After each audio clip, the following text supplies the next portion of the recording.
সিরাজ আর তার স্ত্রী ফারিয়ার মধ্যে প্রচন্ড ঝগড়া হয়। কথা কাটাকাটির এক পর্যায়ে সিরাজ মুখে তালাক দিয়ে বসে। পর মুহূর্তেই মুখে হাত চাপা দেয় সে। রাগে বহিঃপ্রকাশ ঘটাতে একে বলে ফেলল সে। অপরদিকে স্তব্ধ হয়ে তাকিয়ে আছে ফারিয়া। কথাটা উচ্চারণ করার পর মুহূর্তেই যেন নিজের কানে নিজের কথায় বিশ্বাস করতে পারছিল না সে। চোখ মেলে তাকিয়ে রইল ফারিয়ার দিকে। ফারিয়ার মুখের সব রং এক মুহূর্তেই ফিকে হয়ে গেছে। চোখে বিস্ময়, ঠোঁট কাঁপছে। আর সিরাজ পর মুহূর্তে মুখে হাত চেপে ধরল। একি কইল সে, একি। আমাদের ভয়েস অফ নয়ন ইউটিউব চ্যানেলের রোমান্টিক লাভ স্টোরি গল্প শুনতে এখনই আমাদের চ্যানেলটি সাবস্ক্রাইব করে রাখুন। ধন্যবাদ।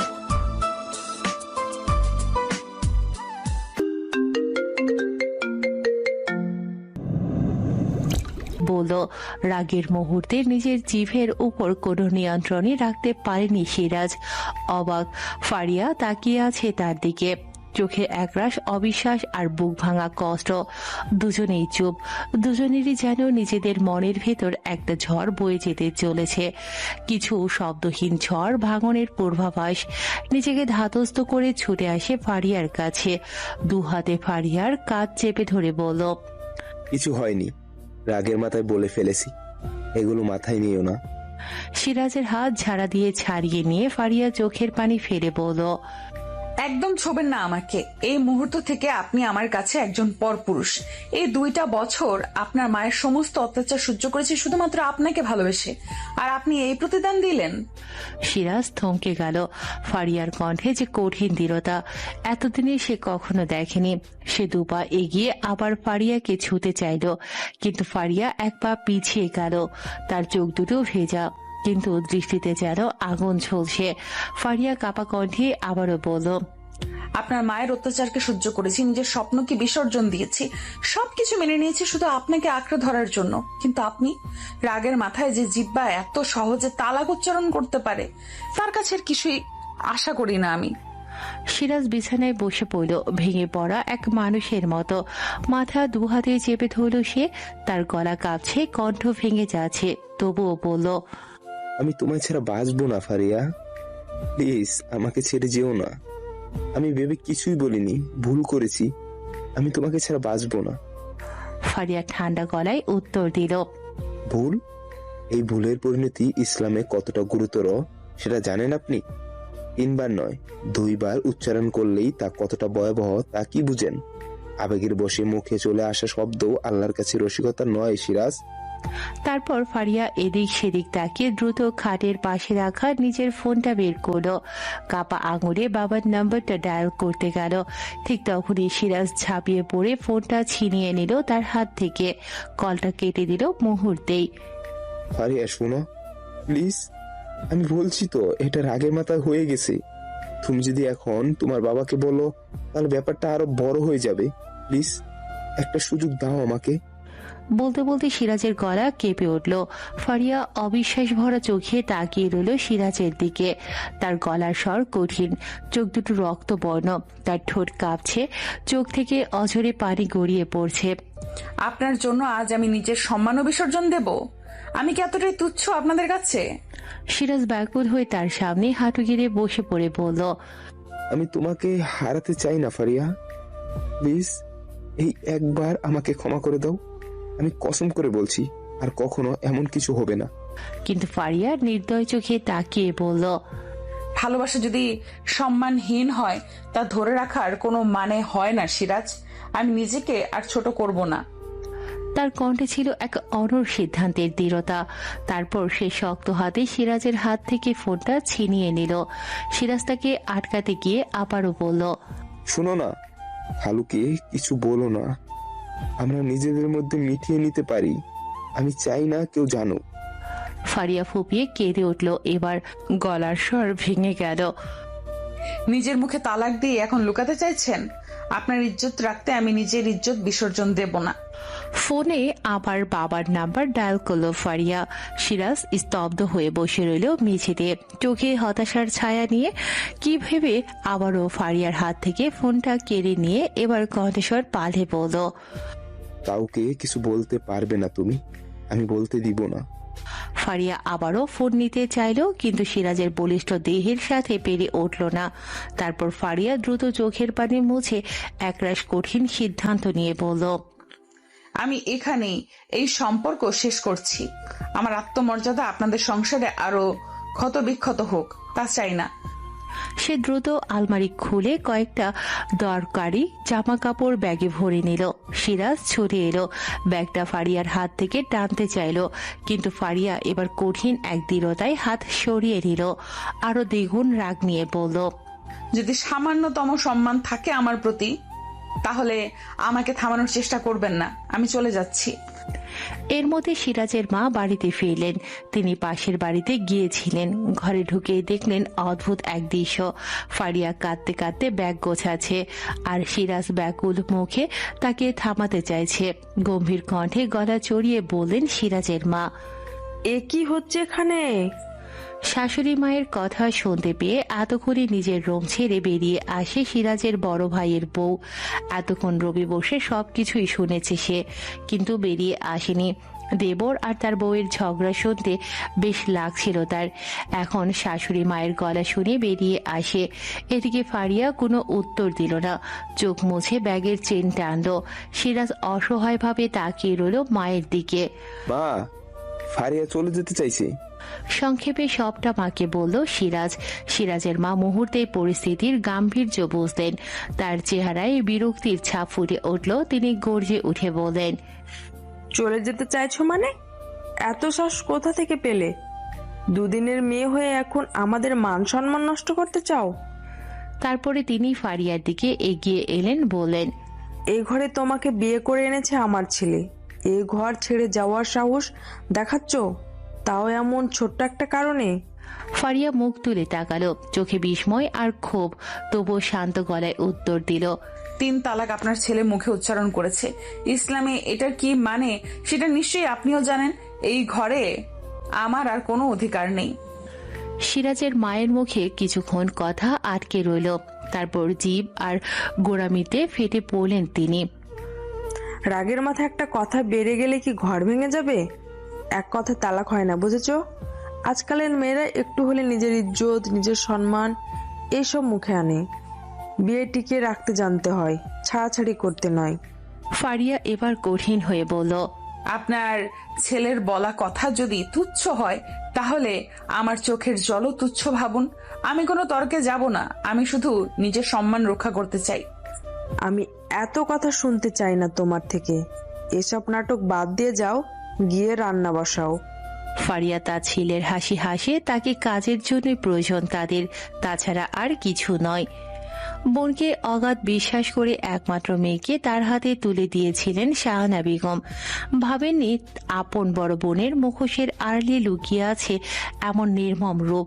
ফারিয়ার বিয়ের কয়েক মাস পরই সিরাজ বিদেশে চলে যায়, আর তখনই শুরু হয় ফারিয়ার দুর্বিষহ দিনগুলো। সিরাজের অনুপস্থিতিতে তার মা অর্থাৎ ফারিয়ার খালার অত্যাচার দিনে দিনে বাড়তে থাকে।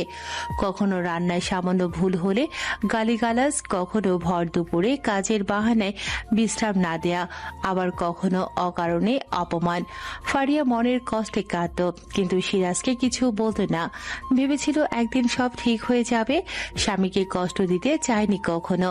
ফোনে কথা বলার সময় ফারিয়া হাসি মুখে কথা বলতো, চাপা দুঃখ লুকিয়ে রাখতো। কিন্তু সময়ের সঙ্গে সঙ্গে তার সেই কৃত্রিম হাসিও ফিকে হতে শুরু করেছিল। মাঝে মাঝে কথা বলতে গিয়ে গলা কেঁপে উঠত, অজান্তেই চোখের কোণা ভিজে উঠত। কিন্তু ততদিনে অনেক দেরি হয়ে গেছে। ফারিয়া তার শাশুড়ির কথা বললে উল্টো সিরাজ রেগে কল কেটে দিত, কারণ আগেই সিরাজের মা তার কানে নানান উল্টোপাল্টা কথা ঢালতে শুরু করে। ফারিয়া ঠিক মতো কাজ করে না, আমাদের অপমান করে কথা বলে। শখ করে ছেলের বউ করে নিয়ে এসে এখন হাড়ে হাড়ে টের পাচ্ছি। সিরাজ শুরুতে বিশ্বাস করতে চায়নি, কিন্তু দিনের পর দিন যখন একই কথা শুনতে শুনতে ক্লান্ত হয়ে পড়ে, তখন মায়ের কথাতেই সন্দেহের বিষবৃক্ষ গেঁথে গেল মনে। ফারিয়ার নিষ্পাপ চোখের ভাষা পড়ার চেষ্টা না করেই সে মায়ের কথাকে সত্যি ভেবে নিল। ফলে হঠাৎ করে সিরাজ ফোনে কথা বলা কমিয়ে দিল। অনেকদিন ফোন না করলে ফারিয়া নিজেই ফোন করত, আর সিরাজ বিরক্ত স্বরে বলতো, ব্যস্ত আছি, পরে কথা বলবো। ফারিয়ার বুকের ভেতরটা তখন মুচড়ে উঠত। স্বামীর কাছে একটু ভালোবাসার আশ্রয় খুঁজেছিল সে, কিন্তু সেই মানুষটি আজ অবহেলার দেয়াল তুলেছে তার সামনে।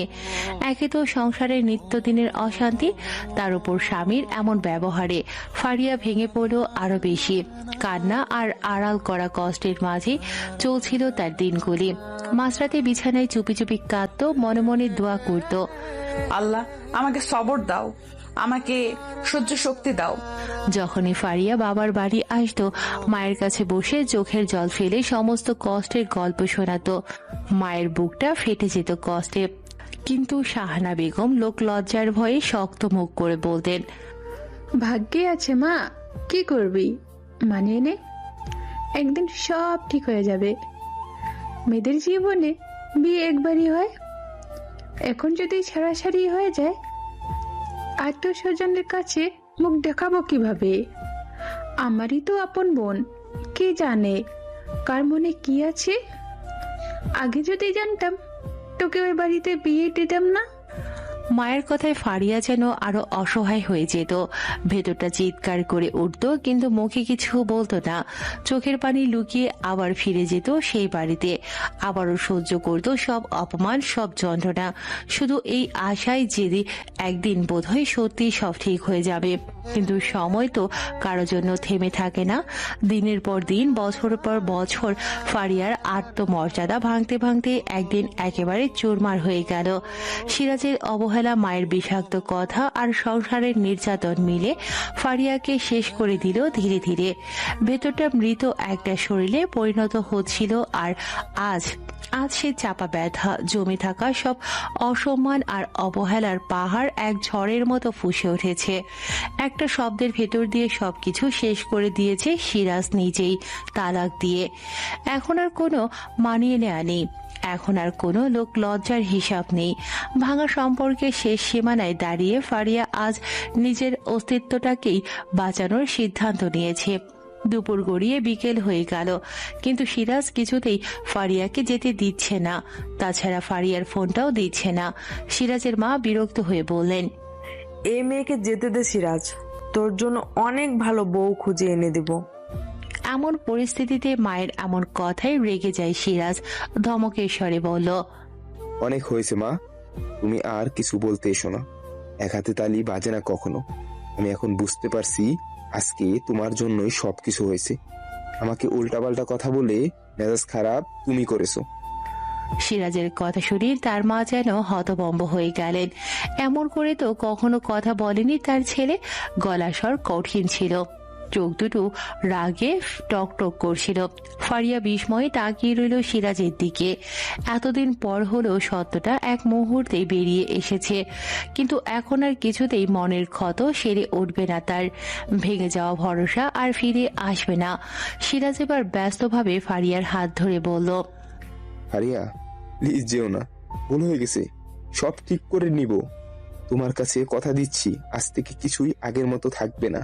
ফারিয়ার নির্লিপ্ত ভঙ্গিতে হাত সরিয়ে নিল। চোখের কোণে শুকিয়ে যাওয়া জল, ঠোঁটে কঠিন এক রেখা, শান্ত অথচ দৃঢ় কণ্ঠে বলল, বিশ্বাস কাচের মতো, একবার ভেঙে গেলে যতই জোড়া দেন দাগ থেকেই যায় সিরাজ। আজ যদি আপনি নিজের ভুল বুঝতে পারেন তাহলে সেটাই আপনার শিক্ষা, কিন্তু আমার জন্য দেরি হয়ে গেছে। আমি আর এই অসম্মানের জীবনে ফিরতে পারবো না। কিন্তু সিরাজ নাছোড়বান্দা, কিছুতেই ফারিয়াকে ছাড়বে না। মনে হচ্ছিল যেন এতদিনের জমে থাকা ভালোবাসা একসাথে উতলে উঠেছে। এরই মধ্যে সিরাজের ভাবি এগিয়ে এসে বলল, আমি ফারিয়াকে বুঝিয়ে বলছি, তুমি রুমে চলে যাও।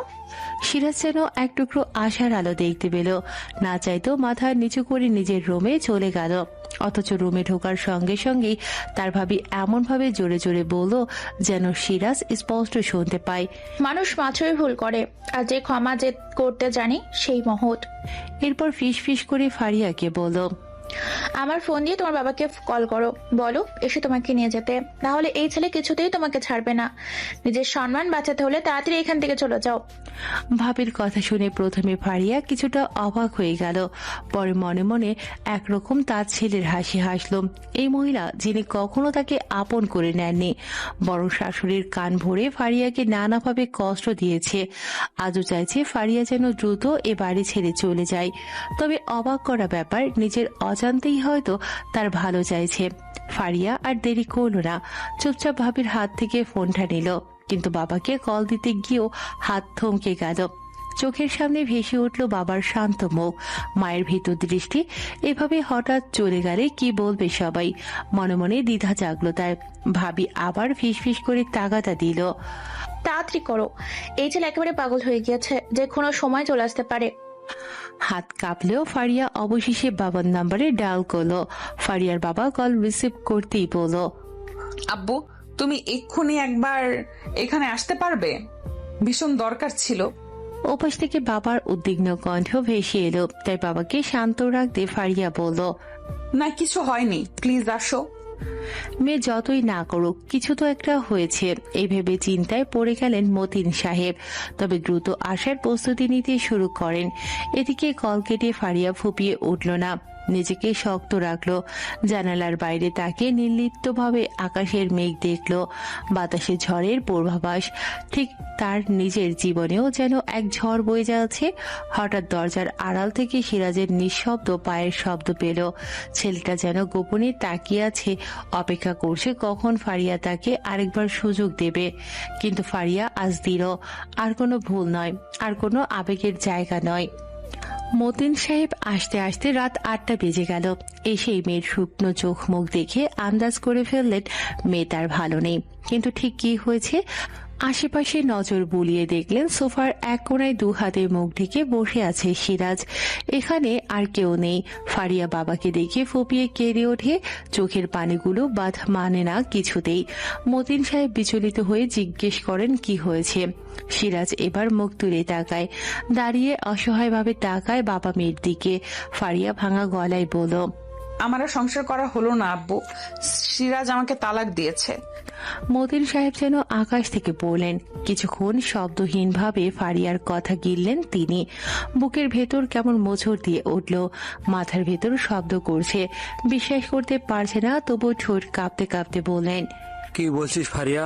তালাক? সিরাজ, এটা সত্য? তুমি? সিরাজ মাথা নিচু করে দাঁড়িয়ে রইল, তার নীরবতাই যেন সব সত্য করে দিল। মতিন সাহেব চোখ মেলে তাকালেন সিরাজের দিকে, কণ্ঠে অসীম ক্লান্তি আর কষ্ট মিশিয়ে বললেন, কি ভেবেছো একটা মেয়ের জীবন এভাবে নষ্ট করে দিলে সব শেষ হয়ে যাবে? এত অমানুষ তুমি, জানা ছিল না তো? আমি আমি আর পারছি না চাপে থাকতে। অনেকদিন ধরেই আমাদের মধ্যে সমস্যা হচ্ছিল, তাই আজ রাগের মাথায় বলে ফেলেছি। কিন্তু বিশ্বাস করুন। সিরাজ দ্রুত পায়ে এসে মতিন সাহেবের হাত দুটো ধরে আবারও বলল, বিশ্বাস করুন, আমি ইচ্ছাকৃতভাবে বলিনি, মুখ ফসকে বেরিয়ে এসেছে। আমি এই তালাক মানি না। আমি ফারিয়াকে কিছুতেই ছাড়তে চাই না খালু। মতিন সাহেব চোখ বন্ধ করে ফেললেন, বুকের গভীরে একটা দীর্ঘশ্বাস চেপে ধরলেন, আবার চোখ মেলে ফারিয়ার মলিন মুখশ্রীর দিকে তাকিয়ে বললেন, চল মা, এখানে আর থাকার কিছু নেই। সিরাজের মা এতক্ষণে বেরিয়ে আসেন, এসেই বলেন, রাগের মাথায় বলে ফেলেছে, এটাকে নিয়ে এত বাড়াবাড়ি করছেন কেন বুঝতে পারছি না। কাজী এনে আবার বিয়ে পড়িয়ে দিলেই হবে। সিরাজের মায়ের কথায় মতিন সাহেবের রাগ আরো বেড়ে গেল। কণ্ঠ কঠিন অথচ সংযত সুরে বলেন, ইসলামের তালাকের বিষয়টাকে এত তুচ্ছ করে দেখার অনুমতি কোথায় দেওয়া হয়নি। 3 বার তালাক উচ্চারণ করলে বন্ধন চিরতরে ছিন্ন হয়, সেটা কি আপনি জানেন? সিরাজের মা একটু বিচলিত হলেন, কিন্তু তবুও বলেন, রাগের মাথায় একটা কথা বেড়ে গেছে, তার জন্য মেয়ের জীবনটা নষ্ট করে দিতে চাইছেন? মতিন সাহেব এবার গলা শক্ত করে বললেন, আমার মেয়েকে নিয়ে আপনার আর ভাবতে হবে না। আমার মেয়ের জীবন আপনি বা আপনার ছেলে খেলা মনে করছেন নাকি? যখন খুশি বিয়ে, যখন খুশি তালাক, এটা কি মজা? না বোন, আমার মেয়ে আর এই সংসারে ফিরবে না। ওর একটা আত্মসম্মান আছে। ফারিয়া তখন বাবার পাশে নিঃশব্দে দাঁড়িয়ে বাবার শক্ত ভাষায় আশ্রয় খুঁজে পাচ্ছে। চোখের কোণে জমে থাকা অশ্রুগুলো যেন কিছুটা শান্ত হলো। সিরাজের মা অসহায় চোখে ছেলের দিকে তাকালেন। সিরাজ এক দৃষ্টিতে মেঝের দিকে তাকিয়ে আছে, তার মধ্যে কোনো প্রতিবাদ নেই, কোনো অনুশোচনাও যেন মুখে ফুটে বের হতে পারে না। মতিন সাহেব আর একটি মুহূর্তেও সেখানে দাঁড়াতে রাজি নন। ফারিয়ার হাত শক্ত করে ধরে বেরিয়ে যেতে চাইলে সিরাজ আবারও অনুরোধ করে বলল, আমাকে একটা সুযোগ দিন খালু, আমি মসজিদের ইমাম সাহেবকে নিয়ে আসতেছি, উনি যেই ফয়সালা দিবেন আমি মেনে নিব। মতিন সাহেব থমকে দাঁড়ালেন।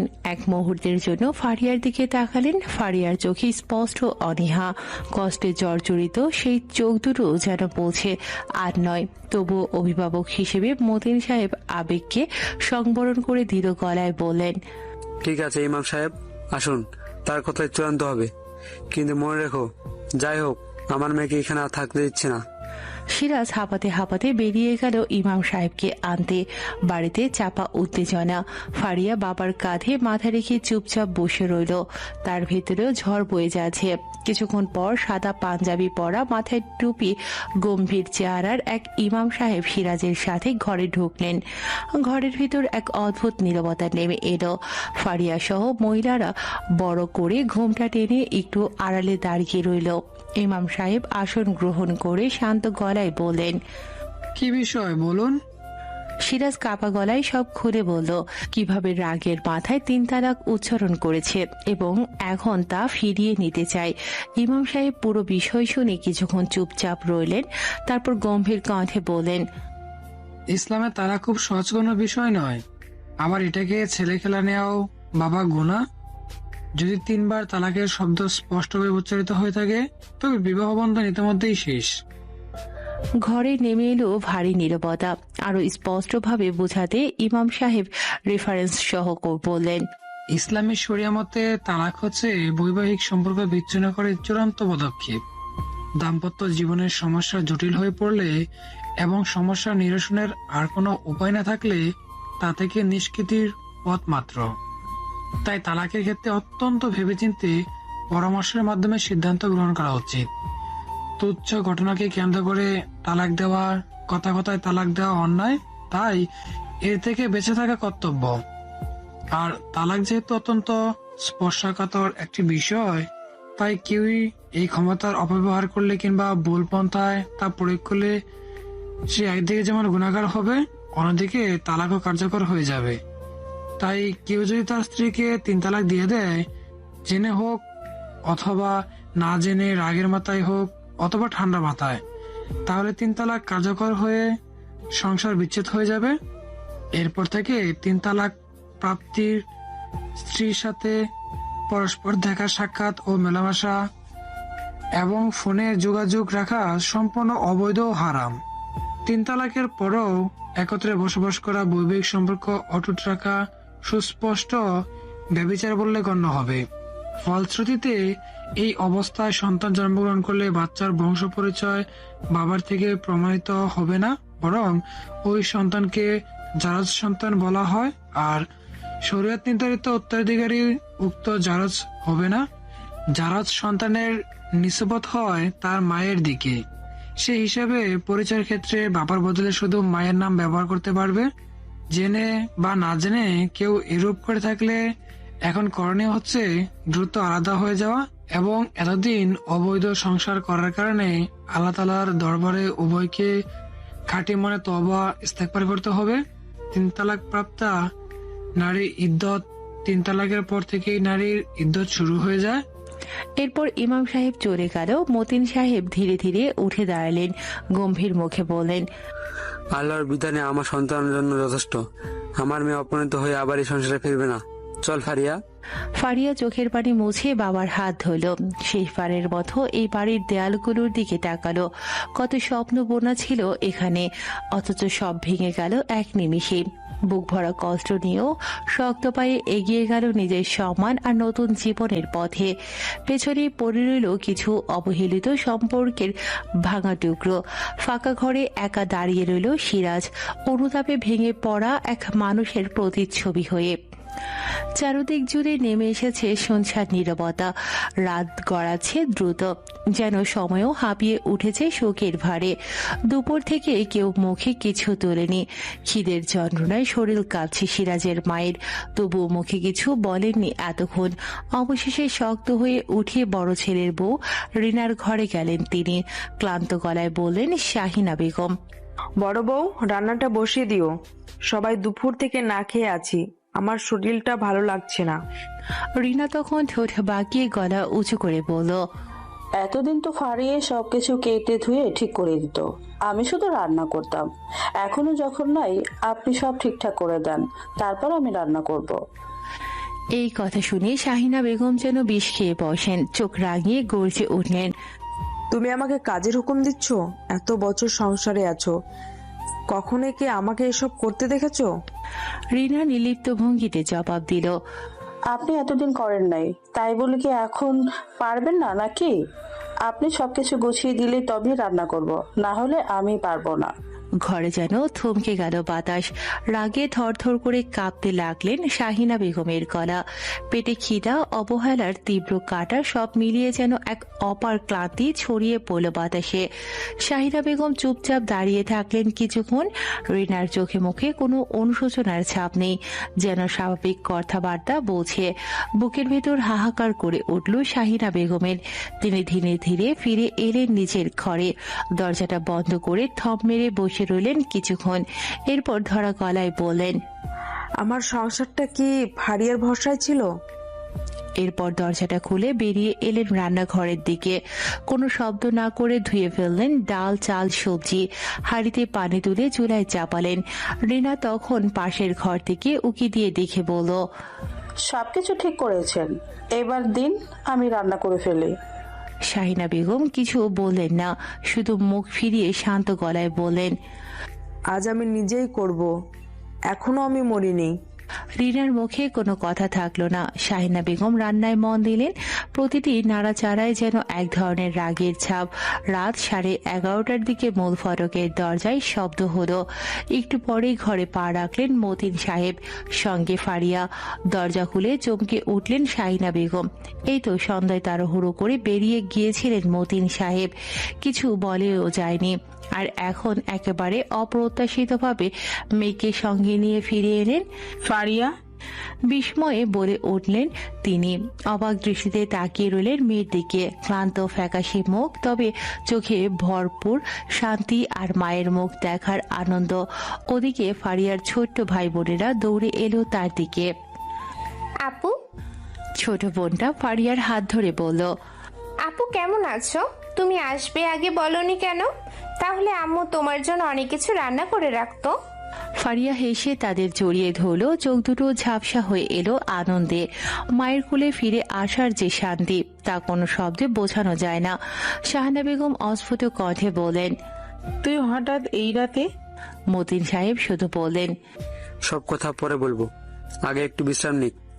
স্বামীর কথায় শাহানা বেগম তখন আর কিছু বলেননি ঠিকই, তবে মনের ভেতর কেমন যেন অস্থিরতা জেগে উঠেছে। হঠাৎই মেয়ের চোখের ভেজা কণ্ঠস্বর, ক্লান্ত চেহারা আর সেই নীরবতা তার মনে প্রশ্নের পাহাড় জমিয়ে তুলেছে। কিন্তু বাহিরে তিনি সবকিছু স্বাভাবিক রাখার চেষ্টা করলেন। মুখে এক চিলতে হাসি টেনে মেয়েকে বললেন, তুই হাত মুখ ধুয়ে নে, আমি তোর জন্য খাবার গরম করে দিই। রান্নাঘরে ঢুকে চুপচাপ কাজ করতে করতে শাহানা বেগমের মাথায় ঘুরপাক খেতে লাগলো হাজারটা চিন্তা। ফারিয়ার মুখ এত শুকনো কেন? চোখে এত বিষণ্ণতা কেন? কিছু লুকাচ্ছে না তো? সিরাজ কোথায়? ও তো এলো না। তার ভেতরের এই অস্থিরতা তাকে তাড়িয়ে নিয়ে বেড়ালো, কিন্তু মুখে একটাও প্রশ্ন করলেন না। শুধু মেয়ের প্লেটে খাবার তুলে দিয়ে বললেন, ভাতটা একটু গরম করে দিলাম, খেয়ে নে মা। মনে হচ্ছে তুই কিছুই খাসনি সারাদিন। ফারিয়া মায়ের মুখের দিকে তাকালো। সেই চিরচেনা স্নেহ, কিন্তু তার চোখের গভীরে যেন ছিল এক রকমের শঙ্কা। ফারিয়া আর কিছু বলতে পারল না, শুধু মাথা নিচু করে চুপচাপ বসে পড়ল খাওয়ার জন্য। শাহানা বেগম বললেন, কিছু একটা হয়েছে, বড় কিছু, কিন্তু সময়ের অপেক্ষায় রইলেন। কারণ তিনি জানেন, মা হয়ে কখনো কখনো সব প্রশ্ন চেপে রেখে শুধু পাশে থাকা জরুরি হয়। রাতটা কেমন যেন বোবা একের নীরবতায় কেটে গেল। ফারিয়া চুপচাপ খেয়ে নিচের ঘরে চলে গেল। শাহনা বেগম একটু পরেই ওর ঘরের দরজার সামনে এসে দাঁড়ালেন, হাত বাড়ালেন দরজায় টোকা দেওয়ার জন্য, কিন্তু হাত স্থির হয়ে গেল মাঝপথে। মন বলল, এখন নয়, সময় হলেই ও নিজেই বলবে। পরদিন ফজরের নামাজ শেষে শাহানা বেগম কোরআন পড়ছিলেন। পাশে রাখা তসবিটা হাতে নিতেই মেয়ে এসে তার সামনে চুপ করে দাঁড়ালো। চোখ লাল, মুখ শুকনো, কিন্তু ভেতরে যেন এক সিদ্ধান্ত নিয়ে এসেছে। আমি একটা কথা বলবো। শাহানা বেগম তসবি গুটিয়ে পাশে রাখলেন, ফারিয়াকে পাশে ইশারা করে বসতে বললেন। ফারিয়ার গলা কেঁপে উঠল, অনেকক্ষণ চুপ করে থেকে বলল, আমার আর সংসার রইল না আম্মু, সিরাজ আমাকে তালাক দিয়েছে। এটা বলে ফুপিয়ে কেঁদে উঠে শাহানা বেগম যেন শূন্য হয়ে গেলেন, মুখ ফ্যাকাশে হয়ে গেল, ঠোঁট কেঁপে উঠল। কিছুক্ষণ চুপ থেকে তিনি শুধু বললেন, তোর বাবা রাতে আমাকে সবকিছু বলেছে। তারপর শাহানা বেগম মেয়েকে বুকে জড়িয়ে নিলেন, কান্না চেপে রাখা চোখ বেয়ে অশ্রু গড়িয়ে পড়ল। তোর কষ্টের ভাগিদার আমরাও মা, তুই একা না, তুই একা না। মা মেয়ে সেই নিঃশব্দ আলিঙ্গনে যেন হৃদয়ের সব ভাঙাচোরার টুকরো একে একে জোড়া লাগাতে শুরু করলো। ঘরের বাতাসটা ভারী ছিল ঠিকই, কিন্তু তাতে ছিল একরাশ স্নেহ, দোয়া আর নির্ভরতার সুবাস।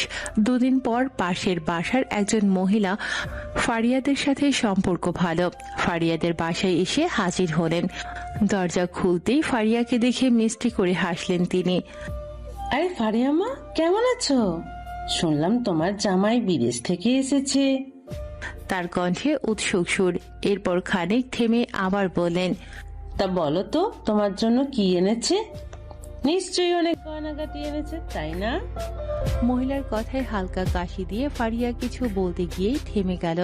হঠাৎই স্মৃতির পাতায় ভেসে উঠল সেই দিনের কথা। সিরাজ বিদেশ থেকে ফিরে তার জন্য একটা চমৎকার সোনার চেইন এনেছিল, কিন্তু আনন্দটা বেশিক্ষণ স্থায়ী হয়নি। একদিন শাশুড়ি মা কেঁদে কেঁদে বললেন, জীবনে একটা গয়নার অভাব মিটল না রে বাপ। মায়ের মুখের সেই অভিমান দেখে সিরাজ আর সহ্য করতে পারেনি, চুপচাপ ফারিয়ার গলার চেনটা নিয়ে বলেছিল, এই চেনটা মাকে দিয়ে দাও, তোমার জন্য আবার নিয়ে আসবো না।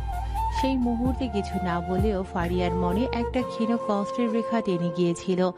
আজ রিজিয়া খালার কথায় আবার যেন সেই স্মৃতির হৃদয়ের দরজায় ধাক্কা দিয়ে গেল, কিন্তু নিজেকে শক্ত করে সত্যিটা বলে দেওয়ার সিদ্ধান্ত নিল ফারিয়া, যেন রোজ রোজ এক কথা তাকে শুনতে না হয়।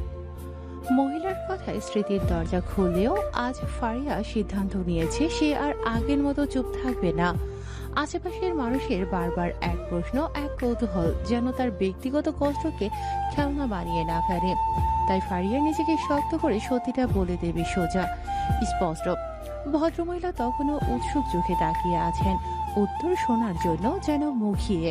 একটা দীর্ঘশ্বাস ফেলল ফারিয়া, গলায় ভার জমে থাকা কষ্টটা ঠেলে এসে বলল, আন্টি, আমাদের মধ্যে বিচ্ছেদ হয়ে গেছে, তাই স্বামী বা শ্বশুরবাড়ি নিয়ে কোনো কথা বললে আমি বেশি খুশি হব। এক মুহূর্তে যেন নিস্তব্ধতা নেমে এলো। রিজিয়া খালা যেন আকাশ থেকে পড়লেন, মুখটা হঠাৎ ফ্যাকাশে হয়ে গেল তার, কথার জায়গায় নীরবতা। ফারিয়া আর কিছু বলল না, মাথা নিচু করে চুপচাপ নিজের রুমে চলে গেল। সেই নীরবতা বলার চেয়ে অনেক বেশি কিছু বলে গেল। দরজার পাশে দাঁড়িয়েছিল ফারিয়ার ছোট বোন নুরাইন। নুরাইন আগামীতে এসএসসি দেবে। ভেতরের কথোপকথনটা তার কানে গিয়েছিল পুরোপুরি। পাশের বসার আন্টির প্রশ্ন, ফারিয়ার দীর্ঘশ্বাস, আর তারপর সেই কঠিন সত্য। সবকিছু শুনে নুরাইন হতভম্ব হয়ে দাঁড়িয়ে রইল, যেন বিশ্বাস করতে পারছে না তার আপুর সাথে এরকম হয়েছে। সেই হাসি খুশি প্রাণবন্ত সবসময় মজায় হাসিতে ভরা আপুটা কি স্বাভাবিক হতে পারবে? গতকাল থেকেই ফারিয়ার আচরণে কিছু একটা অস্বাভাবিক লেগেছিল তার। কথা কম, হাসি কম, চোখে একটা চাপা বিষণ্ণতা। এতক্ষণে সবকিছুর মানে বুঝে গেল নুরাইন। বাবা মা তাদের কিছুই বলেননি, কোনো কিছু আজ করতে দেয়নি ছোটদের। সে চুপচাপ দাঁড়িয়ে থাকে, মনে মনে সিরাজের চেহারা ভেসে ওঠে। মানুষটা তো তাদের আপন খালাতো ভাই, তবে কিভাবে করতে পারলো এমন? আর খালামণি সেও মেনে নিল।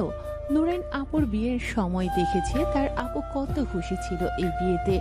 সবকিছু এভাবে শেষ হয়ে গেল। নুরাইন আর কিছু ভাবতে পারছে না, শুধু একটু কষ্ট জমে রইল দু চোখে। বিচ্ছেদের পর প্রথম কিছুদিন ফারিয়া যেন দম বন্ধ করে বেঁচেছিল। চারপাশের লোকজনের কথা, প্রশ্ন, দৃষ্টির চাপ সব মিলিয়ে সে ভেঙে পড়েছিল। কিন্তু একদিন আয়নায় নিজের চোখে তাকিয়ে সে বুঝতে পারল ওর ভিতরে এখনো অনেক শক্তি আছে। সে নিজেকে বলল, আমি কোনো দোষী নই, আমি যেমন আমি তেমন করেই সম্মানের যোগ্য। নিজেকে সম্মান করা, নিজের অনুভূতিকে গুরুত্ব দেওয়া শিখে যায় ফারিয়া। এখন আর কারো কথা গায়ে মাখে না। তাছাড়া যখন কেউ পাশে থাকে না, তখন একমাত্র যে সম্পর্কটা কখনো ভাঙে না সেটা হলো আল্লাহর সঙ্গে সম্পর্ক। ফারিয়া 5 ওয়াক্ত নামাজে আরো মনোযোগী হয়ে উঠল, গভীরভাবে কোরআন পড়তে শুরু করলো, চোখের জলে দোয়া করে, হে আল্লাহ, তুমি আমার অন্তরে শান্তি দাও, তুমি আমার পথ দেখাও। এই আত্মিক শক্তি ধীরে ধীরে তাকে ভেতর থেকে গড়ে তুলতে সাহায্য করে।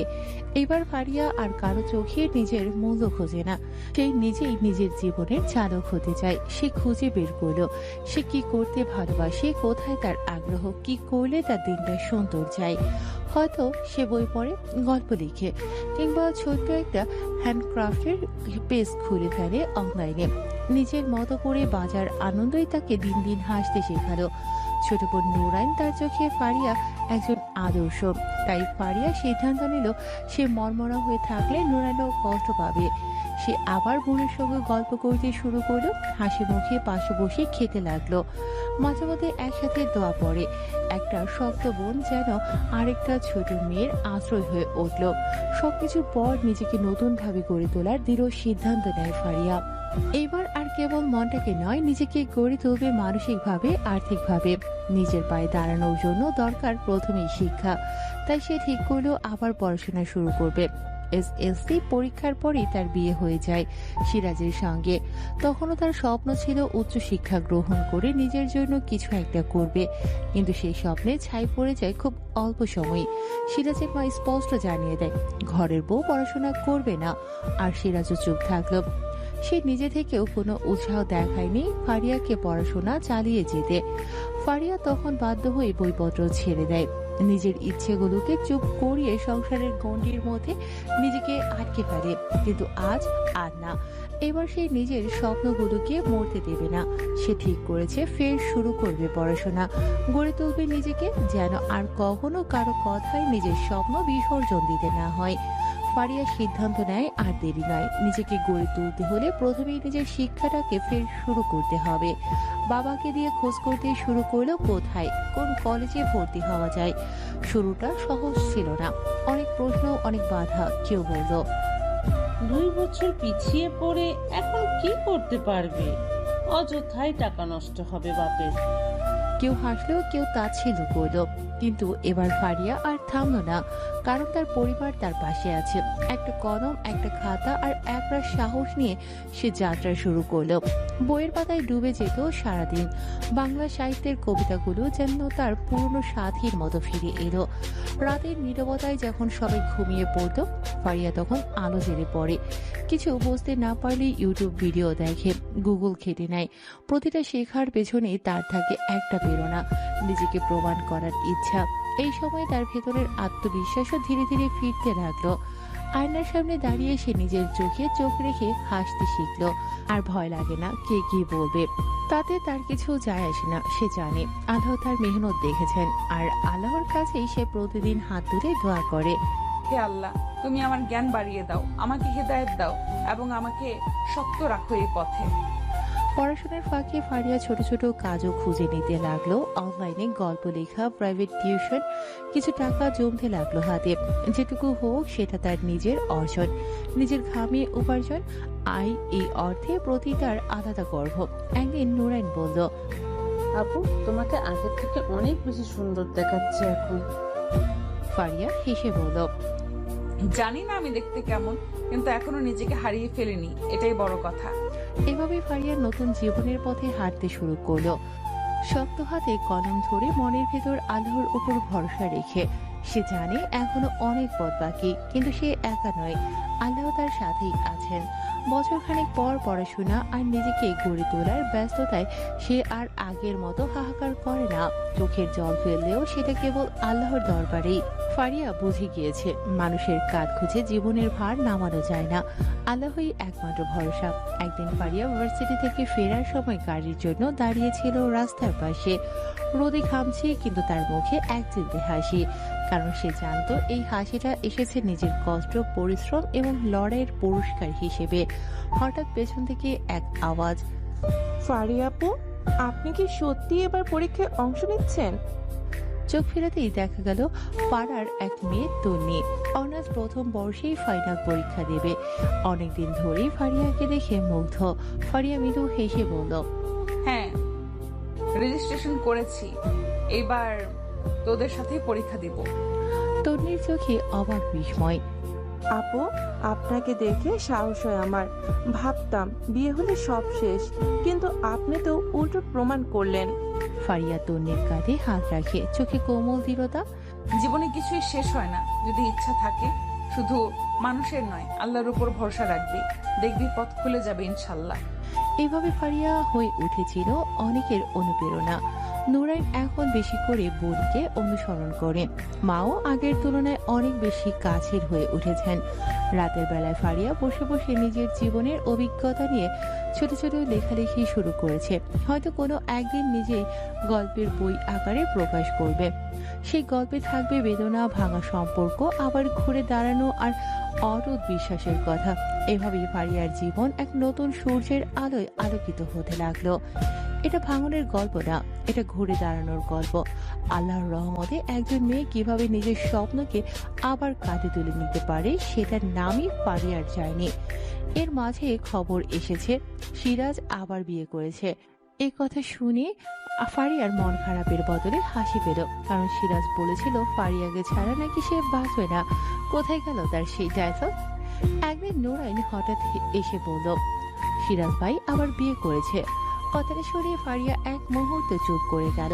হয়তো কেউ ভাববে সে ভেঙে পড়বে, চোখে জল আসবে, বুক ফেটে কান্না বের হবে। কিন্তু অবাক করার মতো ফারিয়ার মন খারাপ হলো না, বরং ঠোঁটের কোণে এক টুকরো তাচ্ছিল্যের হাসি ফুটে উঠল। আচ্ছা, সে তো বলেছিল আমাকে ছাড়া নাকি সে বাঁচতে পারবে না। কোথায় গেল তার সেই ডায়লগ গুলো? ফারিয়া জানে মানুষ বদলে যায়, মুখের কথা দিয়ে জীবন চলে না, চলে আস্থা, মূল্যবোধ আর সত্যিকারের ভালোবাসায়। সিরাজ হয়তো তার জীবন থেকে সরে গেছে, কিন্তু সেই ফাঁকা জায়গা আর শূন্য নেই। এই জায়গা এখন পূর্ণ হয়েছে আত্মসম্মান, আল্লাহর উপর ভরসা আর নিজের প্রতি বিশ্বাস দিয়ে। ফারিয়া চুপ করে দোয়া করল, হে আল্লাহ, আমার মতো আর কোনো মেয়েকে কষ্ট পেতে দিও না, তাকে তুমি হেদায়েত দাও, আর আমাকে তুমি আগের চেয়ে আরো বেশি শক্ত করো, যেন আমি নিজেকে হারিয়ে না ফেলি আর কখনো। কয়েক মাস পর ফারিয়ার পরীক্ষা শুরু হলো। সবার চোখের আড়ালে নিঃশব্দে এক যুদ্ধ চালিয়ে যাচ্ছে সে। সকালে উঠে নামাজ পড়ে শুরু হয় তার পড়াশোনা, তারপর একের পর এক অধ্যায়, অনুশীলন, রিভিশন। নিজেকে সে ভেঙে করে নিচ্ছে এক অনিশ্চিত ভবিষ্যতের আশায়। এই সময়ে একের পর এক বিয়ের প্রস্তাব আসতে থাকে মতিন সাহেবের কাছে। কেউ বলছে ছেলেটা ডক্টর, কেউ বলছে বিদেশে থাকে, কেউ আবার পারিবারিকভাবে খুবই সম্ভ্রান্ত। কিন্তু মতিন সাহেব প্রতিবারই মাথা নেড়ে বলেন, আমার মেয়েটা এখন পড়ছে, এখনো কোনো সিদ্ধান্ত নিতে চায় না। তবে একদিন সুহানা বেগম আর চুপ করে থাকতে পারলেন না। ধীরে ধীরে পাশে এসে দাঁড়িয়ে মৃদু কণ্ঠে বললেন, মেয়ে হয়ে জন্মেছে, আজ না হোক কাল থেকে শ্বশুর বাড়িতেই যেতে হবে। আমরা তো আর সারা জীবন থাকবো না, আজ আছি কিন্তু কাল থাকবো, এর কোনো গ্যারান্টি কি আছে? তার কণ্ঠে ভেজা কষ্ট, এক ধরনের মায়া ভরা দুশ্চিন্তা। ওপাশে বসে থাকা ফারিয়া কথাগুলো শুনে চুপ করে যায়। মা যেন একটা অদৃশ্য বাস্তবতার মুখোমুখি করলো তাকে। চোখের সামনে বই খোলা, কিন্তু অক্ষরগুলো কেমন যেন ঝাপসা হয়ে আসে। বুকের ভেতর হালকা একটা কষ্ট জমে। নিজের স্বপ্নের পাশে মা বাবার সংখ্যাও বুঝে যায় সে। একজন নারী যতই শিক্ষায়, কর্মে কিংবা প্রতিষ্ঠায় শিখরে পৌঁছাক না কেন, দিন শেষে সে চায় এমন এক আশ্রয় যেখানে থাকবে নির্ভরতার শক্ত একটা হাত, থাকবে ভালোবাসায় ভরা হৃদয়। এই দুনিয়ার রুক্ষতা থেকে তাকে বাঁচিয়ে রাখবে যে পুরুষ, তার ভরসায় গড়ে উঠবে জীবনের নিরাপদ এক ঘর। নারীর হৃদয়ে গভীরে লুকিয়ে থাকা এই চাওয়াই প্রমাণ করে সে একা পরিপূর্ণ নয়। তাই তো পরম করুণাময় আল্লাহ নারী পুরুষকে একে অপরের পরিপূরক করে সৃষ্টি করেছেন। তিনি পুরুষকে করেছেন নারীর অভিভাবক আর নারীকে করেছেন পুরুষের প্রশান্তির উৎস। এভাবেই ইসলাম নারীকে দিয়েছে মর্যাদা, নিরাপত্তা আর ভালোবাসার এক অনন্য ছায়া। ভালোভাবেই সবগুলো পরীক্ষা দিয়ে শেষ করেছে ফারিয়া, আলহামদুলিল্লাহ। এবার রেজাল্টের অপেক্ষা। শেষ পরীক্ষা দিয়ে এসে মনটা খুব ফুরফুরে লাগছে ফারিয়ার, তাই মায়ের হাতে হাতে কাজ করে দিচ্ছে। এমনিতেও সে মাকে সাহায্য করে কাজে, কিন্তু পরীক্ষা শুরু হওয়ার পর থেকে শাহানা বেগম মেয়েকে কাজ করতে দেননি তেমন। মেয়ের যেন পড়ায় ব্যাঘাত না ঘটে সেজন্য আজকে সন্ধ্যার আলোয় রান্নাঘর জুড়ে ব্যস্ততা। মেয়ের পরীক্ষা শেষ হওয়াতে শাহানা বেগম আজকের নাস্তার জন্য তৈরি করেছেন আলুর চপ, বেগুনি আর পেঁয়াজু। পাশে ফারিয়া দাঁড়িয়ে ভাজছে একে একে সবকিছু। কড়াইয়ের গরম তেলে ভাজতে ভাজতে ঘ্রাণ ছড়িয়ে পড়েছে সারা ঘরে। নুরাইন আর তাদের ছোট ভাই রনি একটু পরপর এসে দেখছে বানানো শেষ হলো কিনা। নাস্তা তৈরি হয়ে গেলে সবাই একসাথে বসে যাবে খেতে। প্রায় এমন গল্প হাসির ছোট্ট এক আড্ডা জমে ওঠে চায়ের কাপ আর মচমচে নাস্তার সাথে। কিন্তু ফারিয়ার পরীক্ষার জন্য এতদিন বন্ধ ছিল সেই সব। এমন সন্ধ্যা যেন হয়ে ওঠে তাদের পারিবারিক বন্ধনের এক মধুর প্রতিচ্ছবি। খাওয়া দাওয়া শেষ করে মা মেয়ে আবার নেমে পড়ে সবকিছু গুছিয়ে রাখতে। ফারিয়া প্লেট ধুচ্ছে, মা টেবিল গুছিয়ে রাখছে, চারপাশে আবার ফিরে আসে ঘরোয়া শান্ত এক ছন্দ। হঠাৎ থেমে গিয়ে শাহানা বেগম মায়াময় কণ্ঠে বলেন, মা, এভাবে আর কতদিন চলবে? তোকে একটা স্থায়ী ঠিকানায় না দেখলে যে শান্তি পাই না। সবসময় বুকের ভিতর দুশ্চিন্তা কুড়ে কুড়ে খায়। এই দুনিয়ার মানুষ যেমন সবাই ভালো না, তেমনি সবাই খারাপও না। অনেক সময় দ্বিতীয় বিয়ে মেয়েদের ভাগ্য খুলে দেয়। আল্লাহর উপর ভরসা রাখ, দেখবি তোকে আল্লাহ অনেক সুখ দেবেন। মায়ের কথাগুলো যেন ফারিয়ার হৃদয়ের গভীরে নাড়া দেয়। সে এক মুহূর্তের জন্য থেমে যায়, হাতের কাজও স্তব্ধ হয়ে পড়ে। চোখের কোণে জমে ওঠে অনুভবের এক নীরব জলরাশি। মুখে কোনো কথা না থাকলেও মনে চলতে থাকে না বলা অনেক কিছু। কিছুক্ষণ নীরবতা ভেঙে আবার কাজের গতিতে ফিরে ফারিয়ার হাতে। প্লেটগুলো ধুয়ে একপাশে রাখে, টুকটাক সব গুছিয়ে নিয়ে এরপর ধীরে ধীরে মায়ের পাশে গিয়ে দাঁড়িয়ে মৃদু কণ্ঠে বলে, আম্মু এখনই না প্লিজ, আমাকে আর কয়েক বছর সময় দাও। আমি এখন মন দিয়ে পড়ালেখা করতে চাই, নিজের পায়ে দাঁড়াতে চাই। আর যদি কখনো মনে হয় কাউকে আবার বিশ্বাস করা যায়, তখন ভেবে দেখবো ইনশাল্লাহ। শাহানা বেগম মেয়ের দিকে তাকিয়ে থাকেন কিছুক্ষণ। কিছু না বলেও তার চোখে মুখে মিশে থাকা মায়া, চিন্তা আর দোয়ার ছায়া। মেয়ে যেন সত্যি নিজের মতো করে জীবন গুছিয়ে নিতে পারে। তাই মেয়ের কথাগুলো শুনে নিঃশব্দে মাথা নাড়ালেন।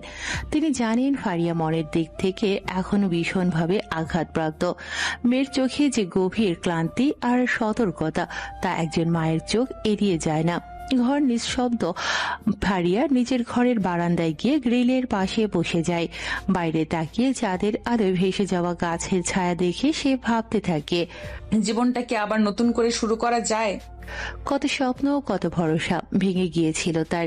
তবুও সে আজ আর সেই আগের মতো ভেঙে পড়া ফারিয়া নয়।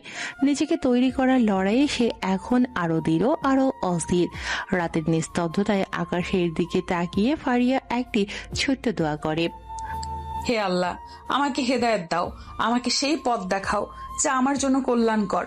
আমাকে এমন কাউকে দিও যে আমার ভাঙার বিশ্বাস জোড়া দিতে পারে। কিছুদিন পর শাহানা বেগমের ফোনে কল দেয় তার ছোট্ট ভাইয়ের বউ।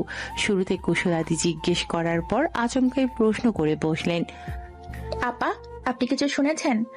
শাহানা বেগম কিঞ্চিত চমকে উঠে বললেন, না তো, কি শুনবো? ওপাশ থেকে ভ্রুকুচকে গলা নামিয়ে বললেন, সিরাজ তো নাকি নতুন বউকে নিয়ে বিদেশ চলে গেছে। আপা কল দিয়ে আপনার ভাইয়ের সাথে কতক্ষণ বিলাপ করলো, তার নতুন বউয়ের নামে যাচ্ছে তাই বললো। শাহানা বেগম কয়েক মুহূর্ত চুপ থাকলেন। স্মৃতির গহীনে ভেসে উঠল মেয়ের ভাঙা সংসার, অশ্রুসিক্ত চোখ, হঠাৎ ফ্যাকাশে হয়ে যাওয়া মুখটা। একটা দীর্ঘশ্বাস ফেলে তিনি বললেন, আমার মেয়ে সুখী হতে পারেনি, ঠিক আছে, হয়তো কপালে ছিল না, কিন্তু তাতে কি? আমি তো চাই দুনিয়ার সব মেয়েরা সুখী হোক। তার কণ্ঠ ধরে এলো। চোখের কোণে জমে উঠল অপ্রকাশিত কষ্টের জল। ধীরে বলে উঠলেন, মেয়েরা যখন অশান্তিতে থাকে তাদের মনটা কেমন করে জানো? তা শুধু মেয়েরা নয়, তাদের বাবা মাও বুঝতে পারে।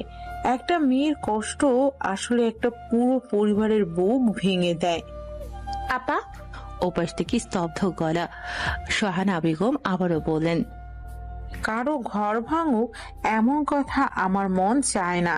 সে আমার মেয়ে হোক আর পরের মেয়ে, আল্লাহ যেন সব নারীর কপালে শান্তি রেখে, এটাই চাই। হ আপা, এটাই। আমার ননাস একদিন ঠিকই বুঝতে পারবে যে কি হারাইছেন তিনি। সেসব কথা থাক, এখন রাখছি, অনেক কাজ বাকি আছে। বিয়ের রাতেই সিরাজ বুঝতে পারে তার দ্বিতীয় স্ত্রী একজন অতিমাত্রায় বদমেজাজি নারী। তার যা চাই তা পেতেই হবে, যে কোনো মূল্যে, যে কোনো উপায়ে। এই আচরণে মুহূর্তে সিরাজের মনে পড়ে যায় ফারিয়ার কথা। কত শান্ত স্বভাবের মেয়ে ছিল সে। সংসারের শেষ দিনের আগ পর্যন্ত কখনো উচ্চস্বরে কথা বলেনি, কখনো দাবি করেনি কিছু। শুধু নীরব স্নেহে, গভীর সহানুভূতিতে ভালোবেসে গেছে তাকে। সিরাজের বুকের ভেতরটা হঠাৎ কেমন যেন চিনচিন করে ওঠে। ফারিয়ার সেই নীরব ভালোবাসা, মোলায়েম চোখের চাহনি আর বিনা অভিযোগে সব সহ্য করে যাওয়ার অভ্যাসটা আজ তাকে কষ্ট দিয়ে মনে করিয়ে দেয় সে একজন সোনার মানুষকে হারিয়ে এসেছে। সামনের সোফায় বসে থাকা রুবিনা তার বর্তমান স্ত্রী এখনো রাগে ফোঁস করছে। কথায় কথায় তিরস্কার, চোখে মুখে তীব্র অসন্তোষ। যেন বিয়েটা কোনো ভালোবাসা নয়, বরং এক প্রকার চুক্তি। সিরাজের দ্বিতীয় স্ত্রী রুবিনা বিয়ের প্রথম রাতেই চোখে চোখ রেখে বলল, শোনো, আমি বিদেশে তোমার সঙ্গে যাব, এটাই আমার একমাত্র শর্ত। সিরাজ একটু থমকে গিয়ে শান্ত গলায় বলল, রুবিনা, মাকে দেশে ফেলে রেখে আমি কখনো স্ত্রী নিয়ে বিদেশ যেতে পারবো না, সেটা অসম্ভব।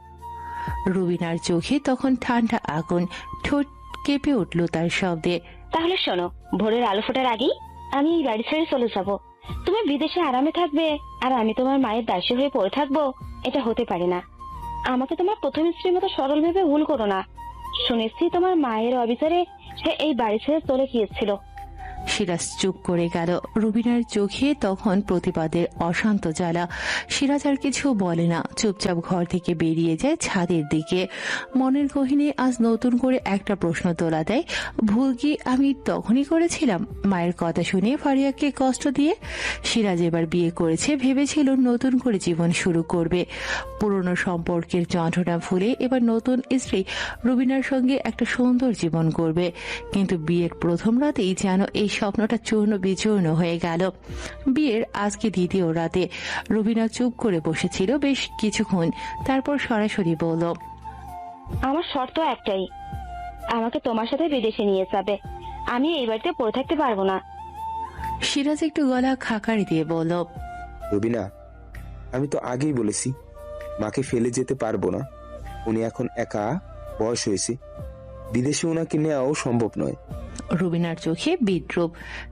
তুমি সবসময় মায়ের জন্যই তো সব করো, ঠিক এই কারণেই তোমার প্রথম স্ত্রী চলে গিয়েছে, তাই না? সে তো মায়ের সব কথায় মাথা নত করে শেষমেশ অপমান সয়ে সয়ে বিদায় নিয়েছে। আমি সেরকম নই সিরাজ। সিরাজ গলা শক্ত করলো। তুমি কি বলছো এসব?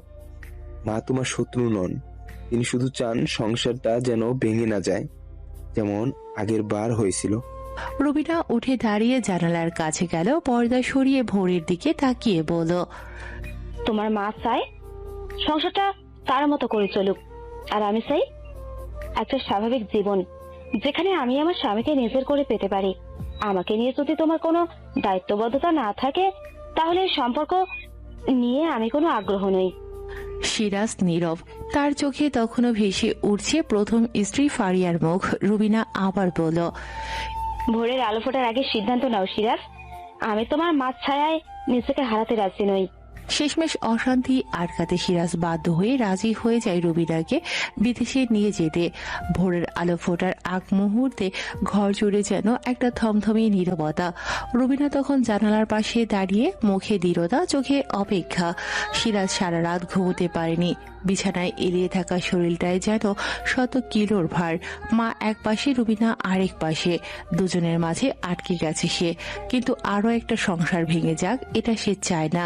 নীরবে উঠে এসে রুবিনার সামনে দাঁড়ালো সিরাজ, গলার স্বর শান্ত কিন্তু গভীর। তুমি চাও আমি তোমাকে বিদেশে নিয়ে যাই, তাই তো? রুবিনা মুখ ঘুরিয়ে তাকালো, কিছু বলল না, শুধু তাকিয়ে থাকলো তার দিকে।